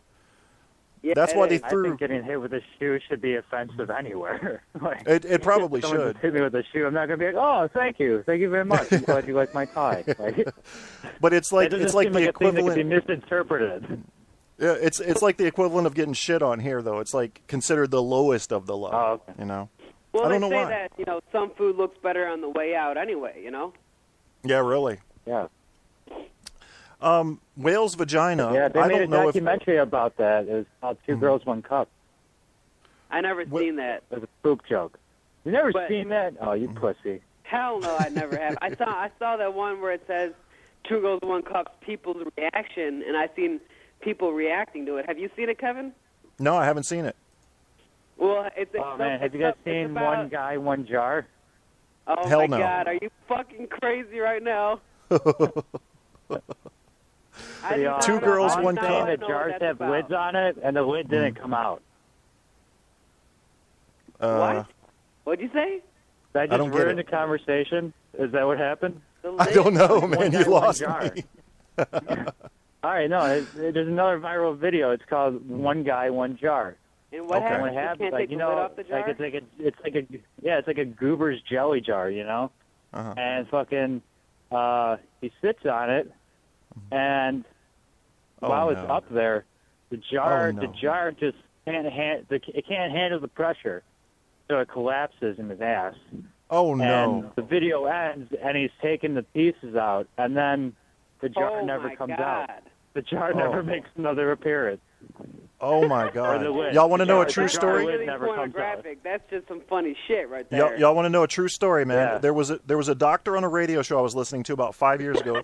he wrote these books called Real Stories of the Emergency Room, and he shared this story. That in my library. He shared this story. He said, I had 2 gay guys come into the ER. One was limping and one had a black eye. And he said that what they said had happened was that they were putting gerbils up each other's asses. And he couldn't get to one, so his buddy was down there with a lighter. Well, he ignited a pocket of gas behind the gerbil, and the gerbil hit him in the fucking eye when it came out. He said that was a true story. I could not believe what I was hearing, man. Well, I put up a picture. I put up a picture of Siamese twins, which is basically 2 twins that are born together. I think. Yeah. Right. Well, that's conjoined twins. That's conjoined twins. I posted a picture, and this was on the Chicago comedy scene, Brennan. And I posted it, these conjoined twins, and they were wearing their bathing suit. And I said 2 girls, 1 cup, because they have 2 boobs and they're 2 girls, but it's just 1 bra. Okay. And I was just kind of doing like a PG, like 2 girls, 1 cup. And dude, everybody on the comedy scene was like, "You're a fucking idiot. You're stupid." I'm like, "What the fuck are you? How are you calling me a pessimist or a party pooper when I'm just trying to fucking make people laugh and all you guys are fucking ganging on me?" Yeah. That's pretty There goddamn was one funny. time. One time I went on stage and I brought a cup on there and I hid the cup under my jacket, you know. And I was like, I need 2 volunteers to come up. And I brought these 2 girls on, and then I brought the cup out and I was like, hold the cup, and I said, introducing 2 girls, 1 cup. And then everyone laughed at it, but then I followed it up with, who's going to shit in the cup now? And then, of course, they freaked out, and I was like, if you guys don't start shitting, that means I'm done with my set. And they didn't shit, so I walked off. Oh, my God. If you think that's shitty, what did you say? He said if they didn't shit, he was going to leave. That's and he awesome. did. Yeah. What? Can you believe some people That was my have 2 girls, 1 sexual cup fantasies story. that sexual fantasies when you shit? They like shitting. They like being shit on. What is that? What is that? How can you have that? I have a story about a friend. I Well, haven't a read lot it, of that actually. is that they grew up in traumatic circumstances, and it's just a way of escaping their past. I'm Like- sorry. like we I'm said really earlier. sorry to tell this story. I'm really Okay, sorry. go ahead, All man. So I had this friend. I'm going to change his name, but we called him Jimmy Poo Fingers. All right. So and the story was he himself wasn't into it, but he was dating this very Christian, very by the book, no sex before marriage sort of thing. But they would do like everything else, you know. They weren't like one of those ones where it's like, yeah, no, up to butt counts, because you know it's like no, they didn't do that. Just no sex, just oral and playing with each other. But one day, she was like, you know, I want to try this thing. Please don't like embarrass me. I know it's gross. I was like, all right, yeah, no, anything. And she goes, I want to poop in your mouth, and I want you to put poop up my vagina. Oh! With his mouth. So he has to, like, Play-Doh machine the thing into the vagina. Jesus Christ. Oh, my God. And then he had to fish it out with his fingers. So that's what, and then we started calling him Jimmy Poo Fingers. He actually did this. You believed him. You believed his story. You should have seen the look in his eye when he told the story. So, Oh, my God. That poor soul. I mean, you got to be horny. You got to need some ass to put poop up a vagina with your tongue or your chin or whatever the fuck he used. Yeah, but it seemed like he didn't enjoy it at all because he would describe it. He's like, and then I used my mouth and no, oh my God, in there. Well, there's pathogens in poop that'll kill you. But I was gonna say, what was I gonna say? Why you always forget your lines, Ramsey? You wouldn't be a good actor, man, unless you can do it promptu. We were talking about there's a Woody Allen movie where I can't remember the name of it, but he goes on a date with some girl, and the girl tells her to pee on him. She's like, "Oh, I always wanted some guy to pee on me." Yeah, I haven't seen that movie. Yeah, it's some Woody Allen. It's one of his first movies. Dude, I don't know what's going on with these people with fetishes. Even the movie Next Friday, they all have fetishes. But none of that shit really registers with me, man. I mean, you're not gonna blow more semen out of your blowhole. Yeah, I personally am boring that way. And I told my girlfriend the same thing, and just like I've told girlfriends of the past, if you want to go have sex under a restaurant table with a poodle watching you, that's not my thing, because I just like, like what kind of porns do you watch? I watch one guy, one girl, doggy. That's it. Don't need fucking pianos playing upside down on the ceiling with a goddamn midget hanging from them. I don't like doggy. You don't like doggy? I like watching people in Missionary. But I'll tell you a funny joke. Doggy's my favorite, man. The first time I ever did a comedy show, I practiced with my boss, and it was just this blonde woman. And one of my jokes was, women are dirty. Something like, women, they look at you, they're on the billboards, and they're looking at you when you drive by them in their car, and they're having this eye sex with you, like soul sex or whatever. They're like, I fucking you. And I'm like, so just women are just fucking dirty in general. They can't help it. Women are just dirty. They're just dirty people. They're just a dirty... They're just a dirty sack. What the fuck are you doing, Ramsey? And he's thinking himself, man. My boss was like, "Do you want me to slap you?" And I'm like, "Holy shit, dude! I've been working for this girl for 14 years, and I just totally set her off because I it was hitting home, I grew up with four sisters, dude. They would have been pissed, man. Yeah. Well, but I don't know. I just think that they are. I got to warn you guys. My Spreaker account, I have the station plan, but I'm still only allowed to broadcast for 3 hours at a time. So they're going to end up cutting us off here in the next 20 minutes. So we got to start wrapping up. But Brennan, I would like to invite you on again. And I don't know what you do over there at your show, but I'll come on your show as well. Whatever you want to do. But you guys are fun to talk to. Everybody. I haven't had any bad guest on the show yet. I had one guest that we had audio problems with, so the show turned out bad, but he himself was good. So, and you obviously, I like smart people. So the three of us actually can talk about anything, and I kind of like that because people that aren't that smart, they're. If you come on my show, you got to be you can't swear and be clean. Oh no. Kind of like. Yeah. Yeah, it actually works out awesome because we have to be really clever. With how we word things. Like, we still talk about drugs and sex and stuff, but it ends up being sillier because we're being clean about it, Yeah. I could do that. I think if I were on a show, I could do that. But I can't do it on my show. Like, we got a dump button. So.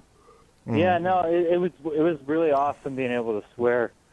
Yeah. I was like, wow, this is... Well, I hope I haven't ruined you, man. I hope I haven't ruined you. Was it? Who was that guest you're talking about, Kevin? You're talking about Brent? No, I was talking about somebody named William. He's a CBS investigative reporter. Oh, yeah. Yeah, he was an amazing guest, but I was having audio problems that night, and so the show itself didn't turn out too good, but he was awesome. But yeah, no, Brent's fine. Brent just doesn't talk enough. I can't get the motherfucker to talk. Brent has the vocabulary of a 3-year-old kitten. I mean, that kid has lost all brain cells. He is not dependable. Dude, I have pictures. I've been inside his house. He has. We did a show on Halloween. He wore his kindergarten costume. This kid has so much shit from his dog on the ground. You can't even walk into his room. He has no ceiling tiles. He has eczema. He has bunions. Kids, oh my god, dude! It's like he's been bred in a dungeon for like the last 25 years. It's just I don't know how he's still alive. Honestly, he's a story unto himself. You know. He what? He's a story unto himself. He's a whole case. You know what he does? I have a video of him. He brushes his teeth once a month, and and on that one day, he brushes it 30 times. And he's convinced that brushing it 30 times on one day is the same as brushing it for 30 days, one time a day. Mm-hmm. That's just fucked up. He's completely fucked up. Completely. Mm-hmm. Well, we'll have him on next time, too. No, that's what I'm saying, is that he is not a reliable guest. Because all he's going to say is what. His vocabulary consists of what and can I borrow some money. That's it. That's the only thing he knows how to say. Yeah. You say you had a friend like that, Brennan? No, I had a different one. What happened, he would brush his teeth, but, like, after you have, like, a menthol cigarette, like, it leaves that mintiness in there? Yeah. Like, that minty flavor. As, like, kids, like, when we were, like, 12 or 13 or something like that, whenever he thought he had, like, bad breath for, like, a date or something like that, he would, like, bum, like, a Newport off someone. Like, why do you smoke, like, a Newport right before a date? He's like, well, I want to have fresh breath. Oh, my God. What the fuck are you talking about? He's like, yeah, because it's, like, the mintiness after you brush your teeth. It's like gum, right? So it's just like, you're an idiot. Jeez Louise, man. It's amazing what some people think, I see it on Facebook all the time. Well, people, we were kids. We were like children, So, yeah, that's what it was. Yeah. And there's some adults that still think like that, I think. It's ridiculous, I see it all the time. Yeah. I like to go over to Alex Jones's page and rescue people from there. He's basically a conspiracy theorist, and like I said, I believe in about 10% of conspiracy theories are worth a second look, but most of them are bullshit. And I'll go over there and tell people, and my God, they believe there's lizard aliens working in the government that are working to take our guns. Give me a fucking break, man. They have no concept. 32 new followers today, man. Congratulations.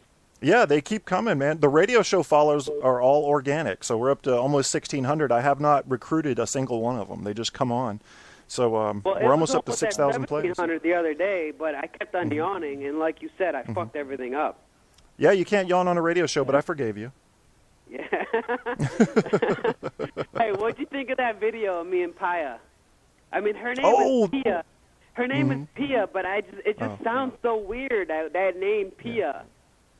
I'm going to have to remember to pronounce her name right, Pia. But yeah, I thought it was funny, especially when you picked up the guitar and started, what does the fox say? Ding, ding, ding, ding, ding, ding, ding, ding. I wasn't sure because I posted at like 1 o'clock in the morning, and so nobody. It has 300 plays, but she's really, really hot. She's 57, but she's a fox. How old is she? 57. Oh, wow, she doesn't look a day past 30. I don't know what kind of work she's done, but she's gotten some work done or something. Yeah, she's a fine piece. Well, on that, since we've been talking about a fine piece, we'll talk about a fine piece of ass next time. And this has been Ramsey Swice. And Brennan, what's your last name, Brennan? I don't have it in front of me. It's Weaver. Brennan Weaver, both comedians. Now, let's tell them once again, for those that may have tuned in like halfway through the show, where to find you guys. Go ahead, Brennan. Let's see. Like online, right? Yeah, online. Brennan's Illustrations is at Facebook.com. You can listen to my show. AVR art. Oh, I'm sorry. Go ahead. Yeah. For my radio thing, just go to wxav.com. And then for my art page, it's facebook.com/AVRART, AVR art. So yeah, check it out. Thanks for having me on, man. It was a blast. I wasn't sure how it would fit in or not, but oh, absolutely, really man. You're welcome to come anytime. I love when you're intelligent like you are, and Ramsey too. There are no limit to the topics we can bullshit about and still be funny. Yeah, thank you, Brennan. Thank you very much for coming on, man. That's really cool. appreciate that. Because he came on next like last time I'm minute. on, I'll definitely. Yeah, next time I'm on, I'll definitely tell you some drug stories from when I was younger. So will I, man. So will I. I got some crazy ones, man. Yeah. Okay. I'm dying for that. Yeah. Well, it's going to be a good show. We'll do it. When do you want to do one, Ramsey? You want to shoot for a couple nights from now, maybe a Wednesday or a Thursday? Well, Brennan said Mondays, Wednesdays, and he said Sundays sometimes. Like tonight is okay. But Brennan said usually Monday, Wednesday, Friday for him. So any one of those days that we have free, I'll let him know. Well, why don't we pencil in Wednesday, and if it's all good, we'll do it Wednesday night, roughly around 8 or 9 p.m. Eastern Time, depending on how your schedule's looking. That sound good to everybody? Yeah. It's good for me, yeah. Yeah, I want to probably hit one mic Wednesday, and then after that I could totally do it. Okay, we might push it. Ashford on Wednesday. I'll push it later if we have to. That's cool, to make sure you're done with what you're doing. Well, it doesn't have to be right away, because we need to have Paya on. Yeah, we do. Because we're supposed to have her on Friday. If you want to have me on Wednesday, I could probably do the second half. Okay. Well, we'll shoot for that then. Yeah, I mean, it's no... So, like my definite clear days where it's like I'll never have anything going on at this time, it's going to be Monday, Friday. And I'll start leaving Sundays open if you want. Okay. That works. Yeah, there's no mics ever, so... Yeah. Okay, so you guys been listening to... yeah, we'll talk to you guys later. You guys been listening to Brennan Weaver and Ramsey Swice. Ramsey and Brennan, both comedians and good comedians. And they're up and coming. It's exciting because you're watching the edge of them beginning to be who they are. And with someone like Brennan, he's kind of like me. He's kind of like Ramsey. We got to get out of here soon because they're going to cut us off because I've been going for too long. But, when you get focused on one thing, you tend to not like it. You start avoiding it. For me, it's simply repetition. I can't stand repetition. So when I start treating a hobby too much like work, and it becomes routine, I can't stand repetition. I can't stand it. I just can't. So I won't do it anymore. So, when I wrote my first 4 novels and I was writing the 5th one, I really had to put it down so that I didn't burn out completely on it. And I will finish that. That one's due for release. Flight Fortemente of the People Phenomenal series. That one's due for release on April 4th, 2014. You'll be able to find that on the major sites. I don't push my books on this show because I'm not trying to sell anything. Just trying to sell truth. That's all I'm selling. Just truth. Just through comedy, through analyses, just, truth. And sometimes we'll fuck up and tell a fib like that was a funny joke or yes, your hair looked good last night. But for the most part, you're getting truth on this show. And I also want to thank the people that came into the chat room. Trilby, my Australian friend, coming in, helping to keep it lively in there. And then Mr. or Mrs., I don't know. I don't see the name now. Somehow when they leave the chat room, I think it loses their name. But Apocalypse, yeah. I think you told me your name last time, Apocalypse, but I don't remember what it was. So anyway, it was good that you came into the chat room too. I want to thank you guys. I've got to get out of here, and I just want to remind you of what you've been listening to. You're listening to Truth on Tap with host Kevin Kierstead.